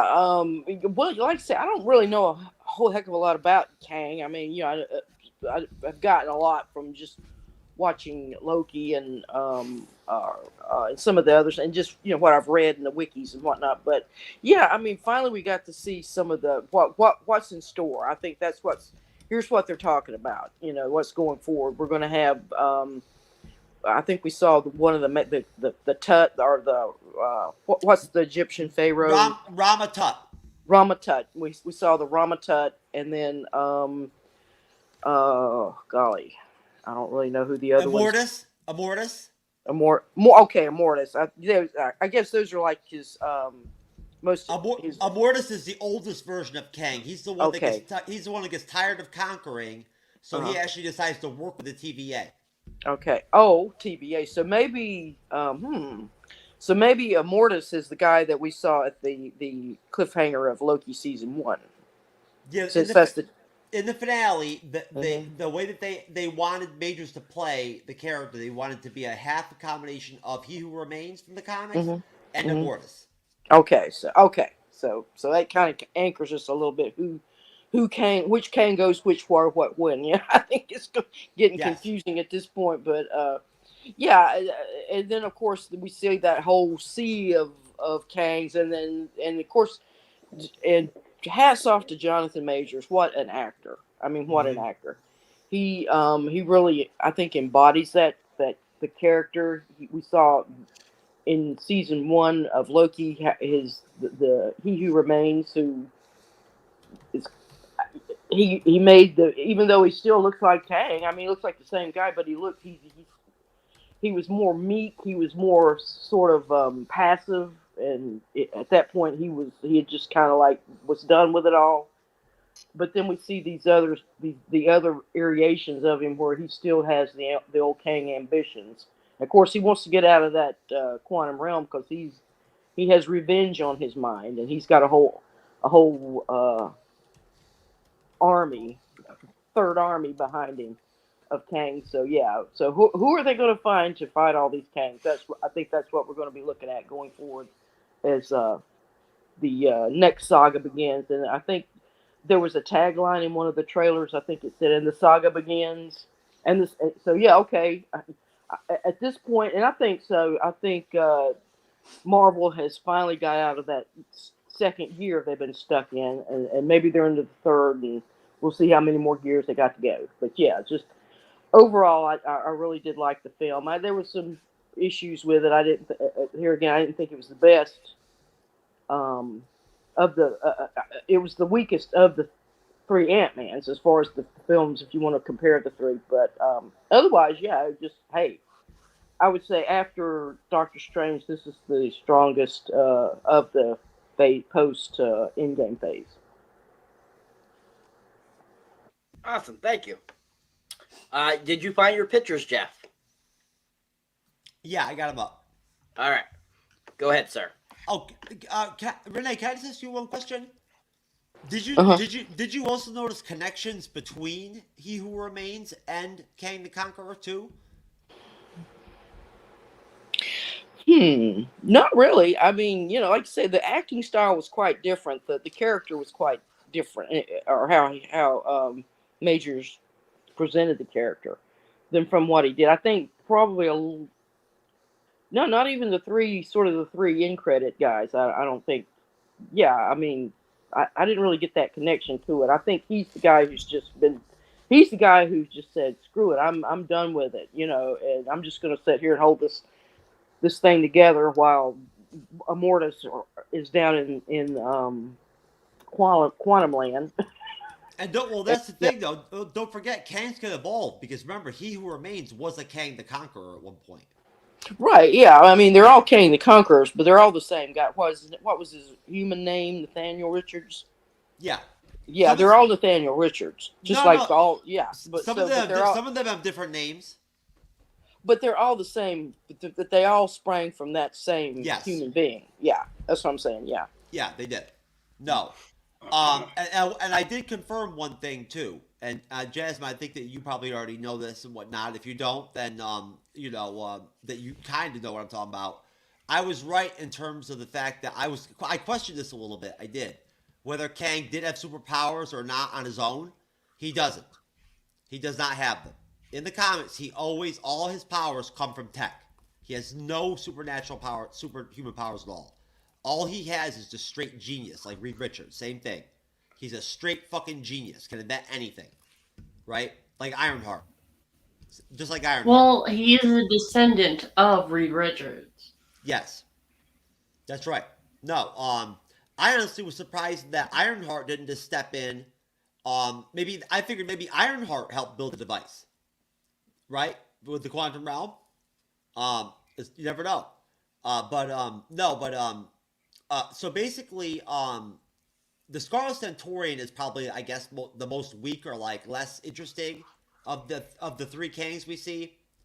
Basically, the Scarlet Centaurian is just a version of Kang, where the 23rd son of Nathaniel Richards, aka Kang the Conqueror, Marcus Kang, receives the honor of his father's former armor and alias. He is a Scarlet Centaurian, loyal envoy and time-tested warrior, and essentially seeking an heir to his intergalactic and time-spanning empire. Or hold on, I'll pull this up right here. I apologize. My bad, folks. I forget how much technology I have at my disposal. Why not share it with everybody? Let's spread it around, baby. So he's armored. He's not like Iron Man. He doesn't really I don't think he flies. I think he does have like pulsars. But basically, the father, seeking to find an heir, Kang the Conqueror tests many women for their genetic potential for breeding with him, and fathers multiple sons, named each of them Marcus. Kang sends these sons to various worlds and has them trained as fighters and military commanders. Using time travel, Kang sees these sons raised to adulthood, while only a month passes in Kang's life. And this right here kind of encapsulates how Kang talks about time in the movie a little bit. How it means pretty much nothing to him. Each of these sons proves unfit for one reason or another. Kang isn't put to death, though he keeps their bodies preserved in state. Why, I have no idea. His 23rd attempt, Kang gets an heir, Marcus, and he ends up being the Scarlet Centaurian. So at that point, essentially, he's got vast technological management, an expert and whatnot and everything. He undergoes extensive training in warfare, leads an intergalactic army similar to the Ant-Man 3 movie and the one that Kang has. And he's really good in hand-to-hand combat. He has extensive futuristic technology access, including space stations, hover platforms, time travel devices, and time-stalling technology. And he has some cool shit, he did. His arm presumably enhances his strength up to 2 tons. His other functions are unknown. He wields an energy-generating halberd that is capable of firing blasts and tearing through substances as long as it was powered. I have no idea what a halberd is. So that's the Scarlet Centaurian.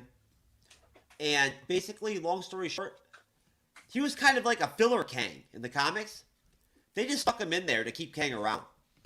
That's all he really was. You know, he didn't really do shit. You know, he wasn't as important as the actual like Immortus or like Rama-Tut. But Jazz, you know kind of the gist of who Rama-Tut is, right?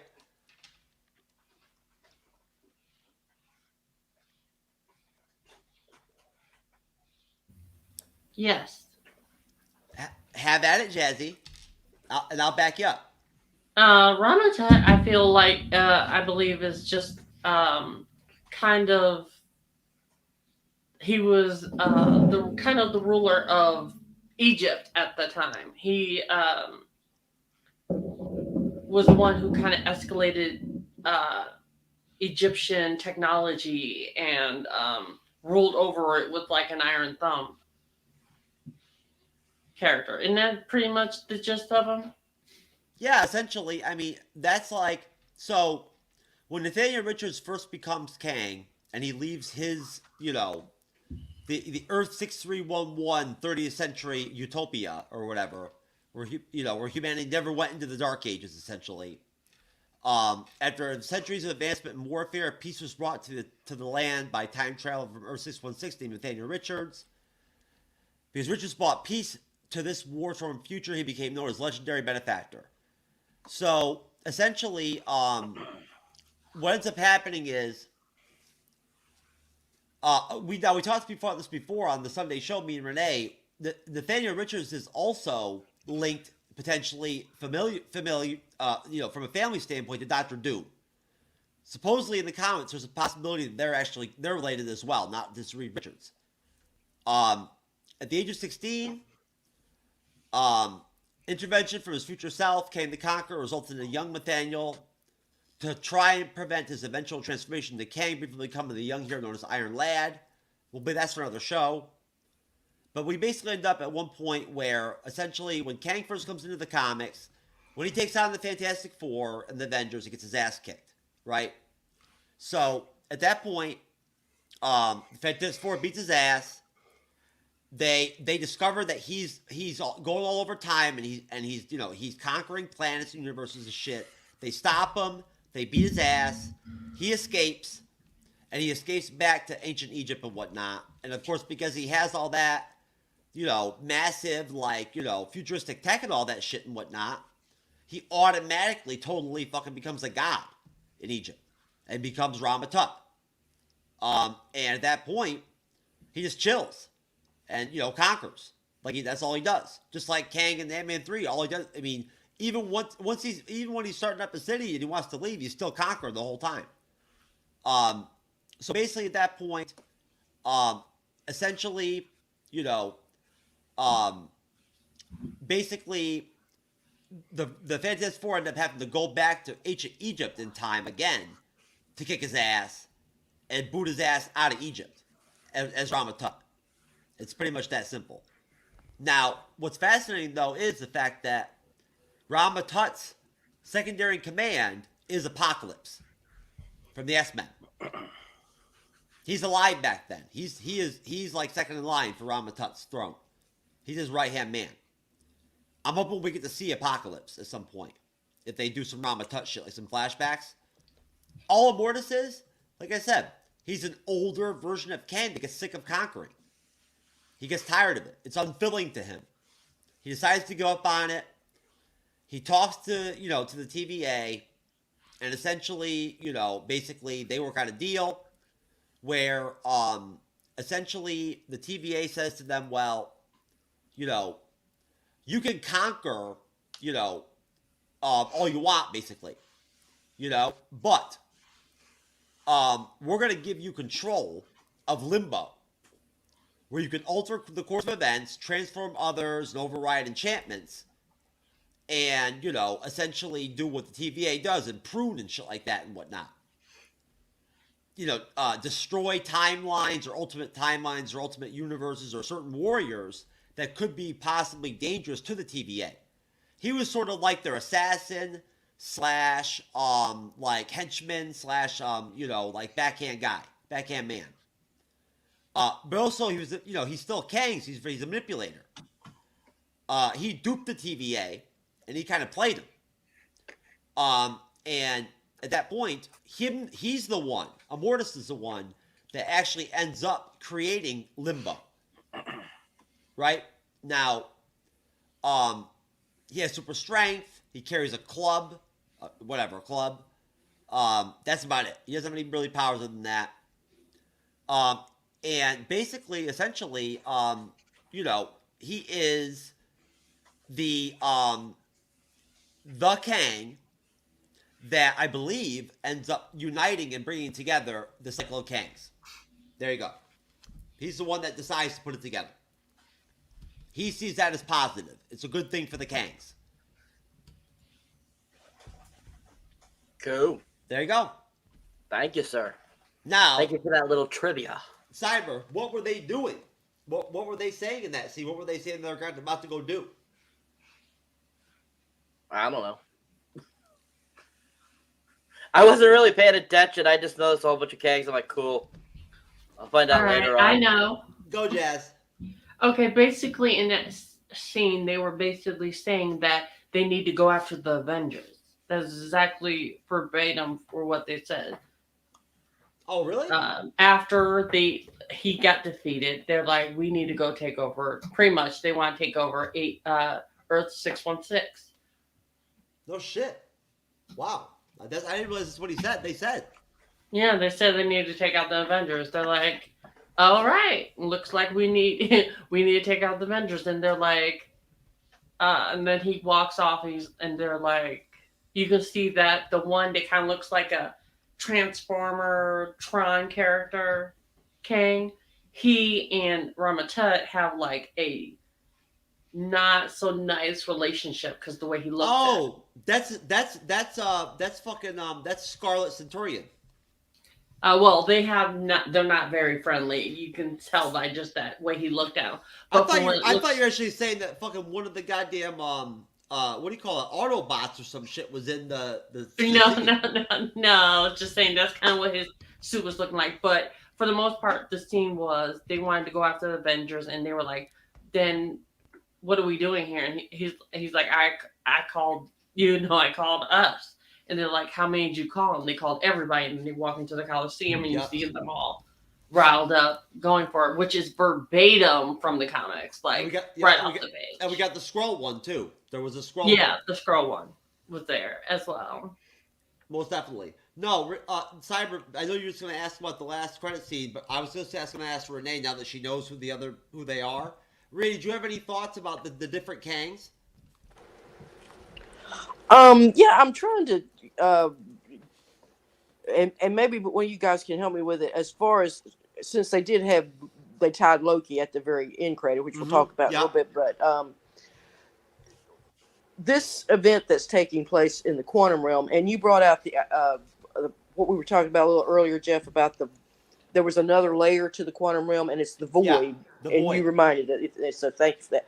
So yeah, the void, and I believe is not the void where the TVA sends people to be consumed by that's Alaya. Limbo. That's Alaya. Limbo. But I think they called it the void. Did they not call it the void, or they're in limbo? No, that's Limbo. Where Alaya is at. Mm-hmm. Yeah, it's on the edge of time. So they're not. So that's not in. Okay. So I'm just trying to get all these. My point being, I'm trying to get all these realms straight. Who, what, when, where, why. The TVA is not located anywhere near the quantum realm. Okay. But even so, when is this event taking place? Is also Loki's events taking place? That's what I'm trying to get at. So that when does that last moment when Sylvie kills He Who Remains and the timelines then bust apart? Are we at in the Ant-Man narrative? That's what I'm trying to. That's very pinpoint. interesting. That's a great question. We have no way of knowing what the fuck time where things are at with time with Loki, where he's at compared to like the Earthbound heroes. We don't know. Yeah, and we get a little indication that maybe this is We're going to be in the second season of Loki, and they're whatever he and Mobius are doing. You know, they encounter the Victor Timely version. Victor But Timely. anyway, yeah. But yeah, that's all I was going to say. Yeah. But yeah, the characters. I mean, like you said, it's going to be interesting to see who and what comes forward and how they play them, and you know, Jonathan Majors is going to be a busy man. Yeah, so just an FYI, when the characters are pruned in Loki season 1, they are sent to what is called the Void. They call it the Void. My Limbo, bad. I believe, Sorry, is Renee. where He Who Remains is at. That's Limbo. That's where the castle is or whatever, whatnot. Correct. The fortress. Yes. I apologize, Renee. You were right. Yes. So yeah, that's where the Void is. So when Janet talks about it in the film, those 3 layers, that's the 3 layers she's talking about. You're right. They are the same then. Yep. Because I thought about that in the movie too. Like, I thought to myself, is that the same thing as where Eliath is? So I wonder, it's really interesting. I wonder how that all connects. That's what this last end credit scene kind of correlates to a little bit. And I think that's what season 2 of Loki is going to really focus on, I think. Because the second post-credit scene, basically, it shows Mobius and Loki, and they're at like this gathering in like the 1800s. And basically Mobius is kind of like speaking about this guy to Loki, and Loki's, you know, basically says to him, like, we don't want to mess with him. And then you pan up and it shows Jonathan Majors, aka Kang, the Victor Crowley version, which I did not know that's what his name was.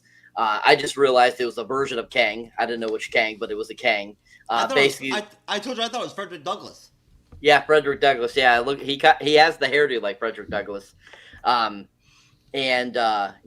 we see that it's a Kang, and he's there in that time frame wherever Loki is right now, and you're just kind of like, interesting. So I have a feeling that's gonna be a part of Loki season 2. So I think that's what this whole post-credit scene was for, to give you an eye into what Loki season 2 is going to be about. And I just go around the table. What did everyone else think about that post-credit scene, and what do you think it means? Starting with you, Lokismom. Yeah, we there again we sort of get tagged back to Loki, and I kind of predicted they would maybe do this since Loki's going to come up in the next few months. And of course, Kang's one of the villain. You know, he's the villain of that story too. So, yeah, I think Victor Timely. There's 3 Victor Timeleys. There's that Victor Timely I think we saw, and then there's Victor Timely the second, and Victor Timely Jr., and then Victor Timely the third. That's from what I read. I read in the wikis. I just thought that was just maybe we'll see 3 versions of Victor Timely, because he basically is the one who sort of acts as a human. You know, he goes in the modern world and starts businesses and stuff like that to make money or whatever. Yeah, so I think that's going to be, and like I say, there again, Loki's got the, well, you don't want to mess with him. So yeah, we'll see. I hope we get to see what Kang's capable of, because we only got to see a little bit of it so far. So yeah, and like you say, finally we got to see Tom Hiddleston. Yay, we get, you know, my favorite character of the whole thing, and it just got me revved up, ready to go for Loki season 2. Most definitely. Jasmine, your thoughts on that post-credit scene? I just saw it, so I had to rewatch it. Basically, I feel like it's definitely wrapping up the fans of the Loki series to be very excited for what's next. It was nice to see Tom Hiddleston again, because he hasn't really shown up in anything since, because he's, you know, in the TVA. So it's nice to see him. I did like the suspense of the whole him being kind of in a different time period, and you kind of see Jonathan Majors in a different version of Kang, which is just kind of like, oh shit, here we go again situation. I just love Loki just being like, fuck. So I think they did a really good job. I feel like they're both cohesive, but I feel like they're kind of out of place. You know, I feel like they should have had the Loki trailer, the Loki little clip before like as like the post credit, and then not post credit, but the mid credit, and then have the Kang variants as the post credit, or just not have that scene at all for the Council of Kings until another movie. I feel like that was kind of rushed for me. I feel like they probably should have saved that for like another movie as an end credit scene, where you're just like, after you get another, Avenger movies, probably I would have had saved that into like at least the Captain America movie. Okay, thank you. Jeff, your thoughts on that final post-credit scene? Well, when does Avengers 5 Kang Dynasty come out? Can anybody remember? 2025. Okay, 2025. All right, it's already almost. It's gonna be about the third month of 2023, right? Mm-hmm. So at that point, honestly, Jazz, I get where you're coming from, and you could be right, but there's no reason why they couldn't have just thrown the Council of Kangs in there just for some flair, right? You know what I'm saying? Just to give a little bit more panache, to the movie or whatever, or to just kind of give the audience more of an understanding of the fact that there are just these fucking thousands of them, right? You know what I mean? So a lot of people don't understand Kang. No, I definitely get that. I just felt like if they would have held it for another like movie, hell, they could have saved it for one of the TV shows that don't really get end credit scenes. I know. No, they should have just had a scene with just juice in it by himself. You said that silly. I want Juice to get his own Disney Plus series, but no. I would watch it. Anyways, no. Honestly, I don't have anything to say about it other than the fact that I don't really know shit about Victor Timely. I thought it was dope, just like everybody else said about seeing Dad said Tom Hiddleston see him. It was great. Thinking about Loki season 2 was great.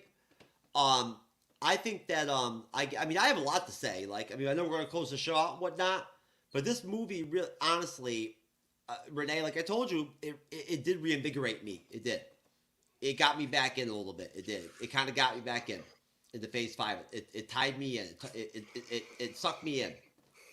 Because I think what they're going to do now, finally, is they're going to bring back that connective tissue that we need and we love. It's coming. You can see it coming. They're already laying it out for us right in front of us if you go look.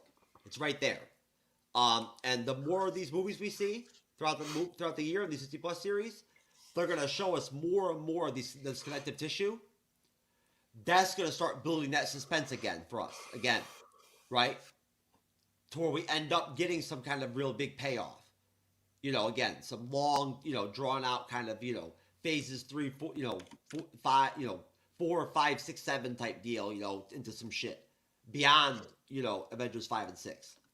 But no, I just want to ask everybody one question. No. And start with you, Cyber. No. Now, never. You tell me. As of right now, who the fuck is on the Avengers? Ant-Man makes it sound like the Avengers is existing right now. Like he knows there's a team. Well, I believe it's Spider-Man. Spider-Man's probably still on it. Not Scarlet Witch. Did everybody who just Doctor Strange is still there. Like you still have the majority of the last of the characters, because not all of them are gone. Hulk's still there. I know that much. If you show up in the final battle at all and you fought with Cap, are you an Avenger at that point? Pretty much. Okay. What do you think, Cyber? Give me a guess. Who do you think right now is officially on the Avengers team? Doctor Strange, Spider-Man, Ant-Man, Captain America, Falcon, and probably Hulk. You mean Captain America and Falcon are going to be in there too? No, Captain Falcon is what I call him. They just got a new Falcon. Remember, at the end of his old buddy from the army, he's the new Falcon. They never officially announced they're going to do it. Yeah, they did. They showed that at the end of Winter Soldier thingy with Falcon and Winter Soldier. The TV show. Falcon and Winter Soldier, the TV show. The Hulk would still be in there too, right? Yep. She-Hulk. She-Hulk's probably there too. Oh, Miss Marvel. Oh, that's right. Captain Miss Captain Marvel. Captain Marvel. Yep. Miss Marvel. By the end of the Marvels, I'm sure. Daredevil. Probably. Eh. We don't know yet, but could probably. That's why I said probably. We don't really know. He's gonna be Earth-based. Well, I know that. Avengers are normally Earth-based. Well, yeah, kind of. That usually The X-Men are more of a. There's different like layers of superheroes. There's cosmic. There's when they fight Earth, Kang in the comics, street level. It's usually in space, or like in other timelines, in history and shit like that, and whatnot. Not on Earth. Yeah. Yeah. No. So, All right. Renee, you have a guess? You have any guesses on who's on the Avengers? Anything different than Cyber said? Yeah, I don't know. I think Cyber's list should be pretty accurate to it. I think maybe somehow, some way, once he gets back into the thick of it, I think Loki maybe at least the Loki variant that we're enjoying right now, he may become sort of an Avenger. I don't know, maybe a side Avenger. Nah. Yeah. Huh? You don't think so? No. You think you'll go back to being a villain? He's never even going to be incorporated back into the regular MCU timeline again. Okay, well, if you say so, we'll see. But anyway, but remember there are other Lokis in that void. Let's see. I'm sorry. Who the team would be? Yeah, I'll pretty much go with Cyberneticshark's list there with the and I'll go ahead and I'll say I think Loki will be folded in somehow, some way as part of his redemption arc, as just like they sort of did with with poor old Darren. Darren, is that Darren? Am I an Avenger? Yeah, you're an Avenger. Oh my god, that was one of the worst fucking scenes of the whole movie. That was the best scene in the fucking movie, sir. Hilarious. I thought it was hilarious. It was adorable. How dare you disgrace it, sir? You have just gone down a notch in the book. They'll make Monica Rambeau an Avenger immediately. The minute that they have a chance to, they'll put her in there. What do you think, Jazz? Anything different than what Cyber said?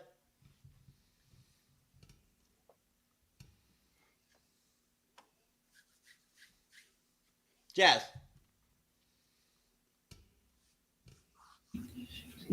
Were you talking to me? Yeah, I was talking to you. No, are there any other fucking Jazzes here? I'm sorry, y'all were all over the place. I have no clue where you are. I'm asking you, are there any Avengers that Cyber did list that you think might be on the Avengers? I did list some. Okay, all right. Yeah, he did. Okay, no, I was going to say, no, definitely Monica Rambeau. I'm sure. We're definitely sure she's going to be a part of the Avengers. She just said. Cyber, you heard that she's going to be Photon, right? No, I didn't hear, but I had to. Yep. I figured as much. All right, ratings, people. Ratings, and then we'll get out of here. All right, starting with you, Jasmine. 10 out of 10. 10 out of 10 for me as well. Lokismom. 8 out of 10. Okay, Jeffrey. 8.25. What is fucking wrong with adding a fucking quarter or a half to the rating? I don't get it. Why does it have Are we doing math? Are we dividing? Since when is it not okay to rate something and add a fucking a extra whatever? It's never wrong. It's never wrong. It's not wrong. It just cracks us up because you always add that on there. It's just funny. Andrew says 8.5. Like you always say, sir, it's a joke. It's a joke.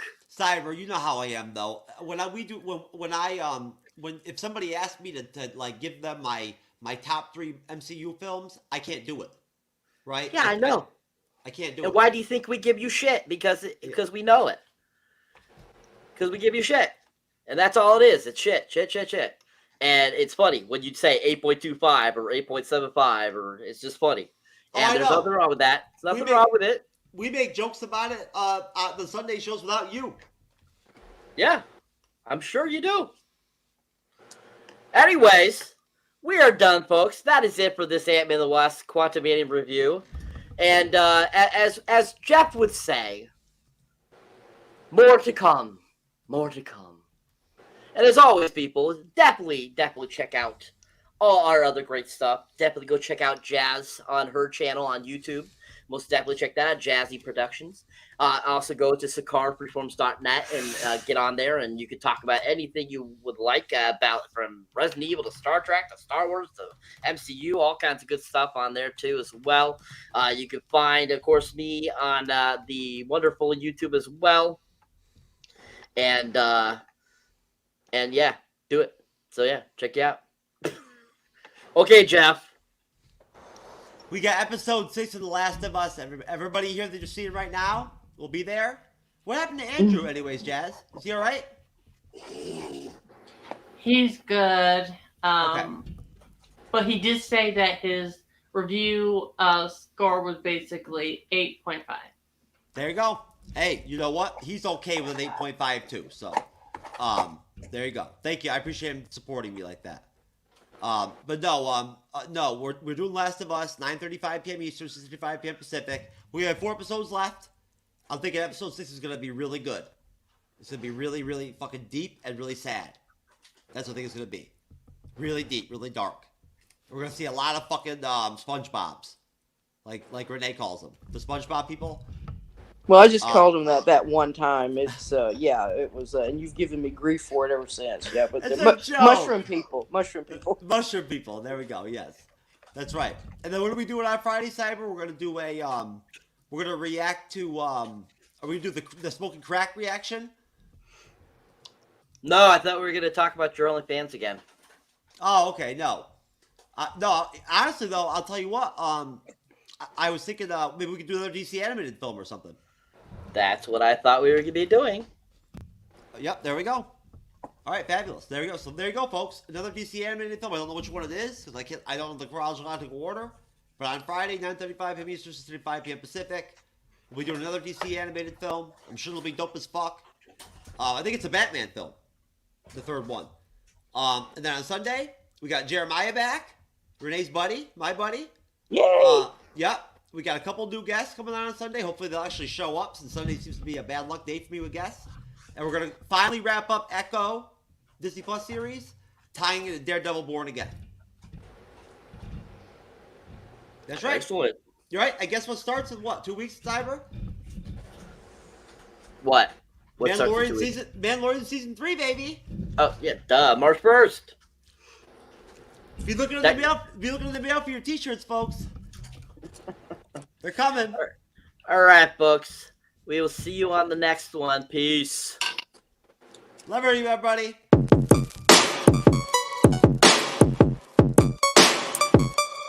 It's going down.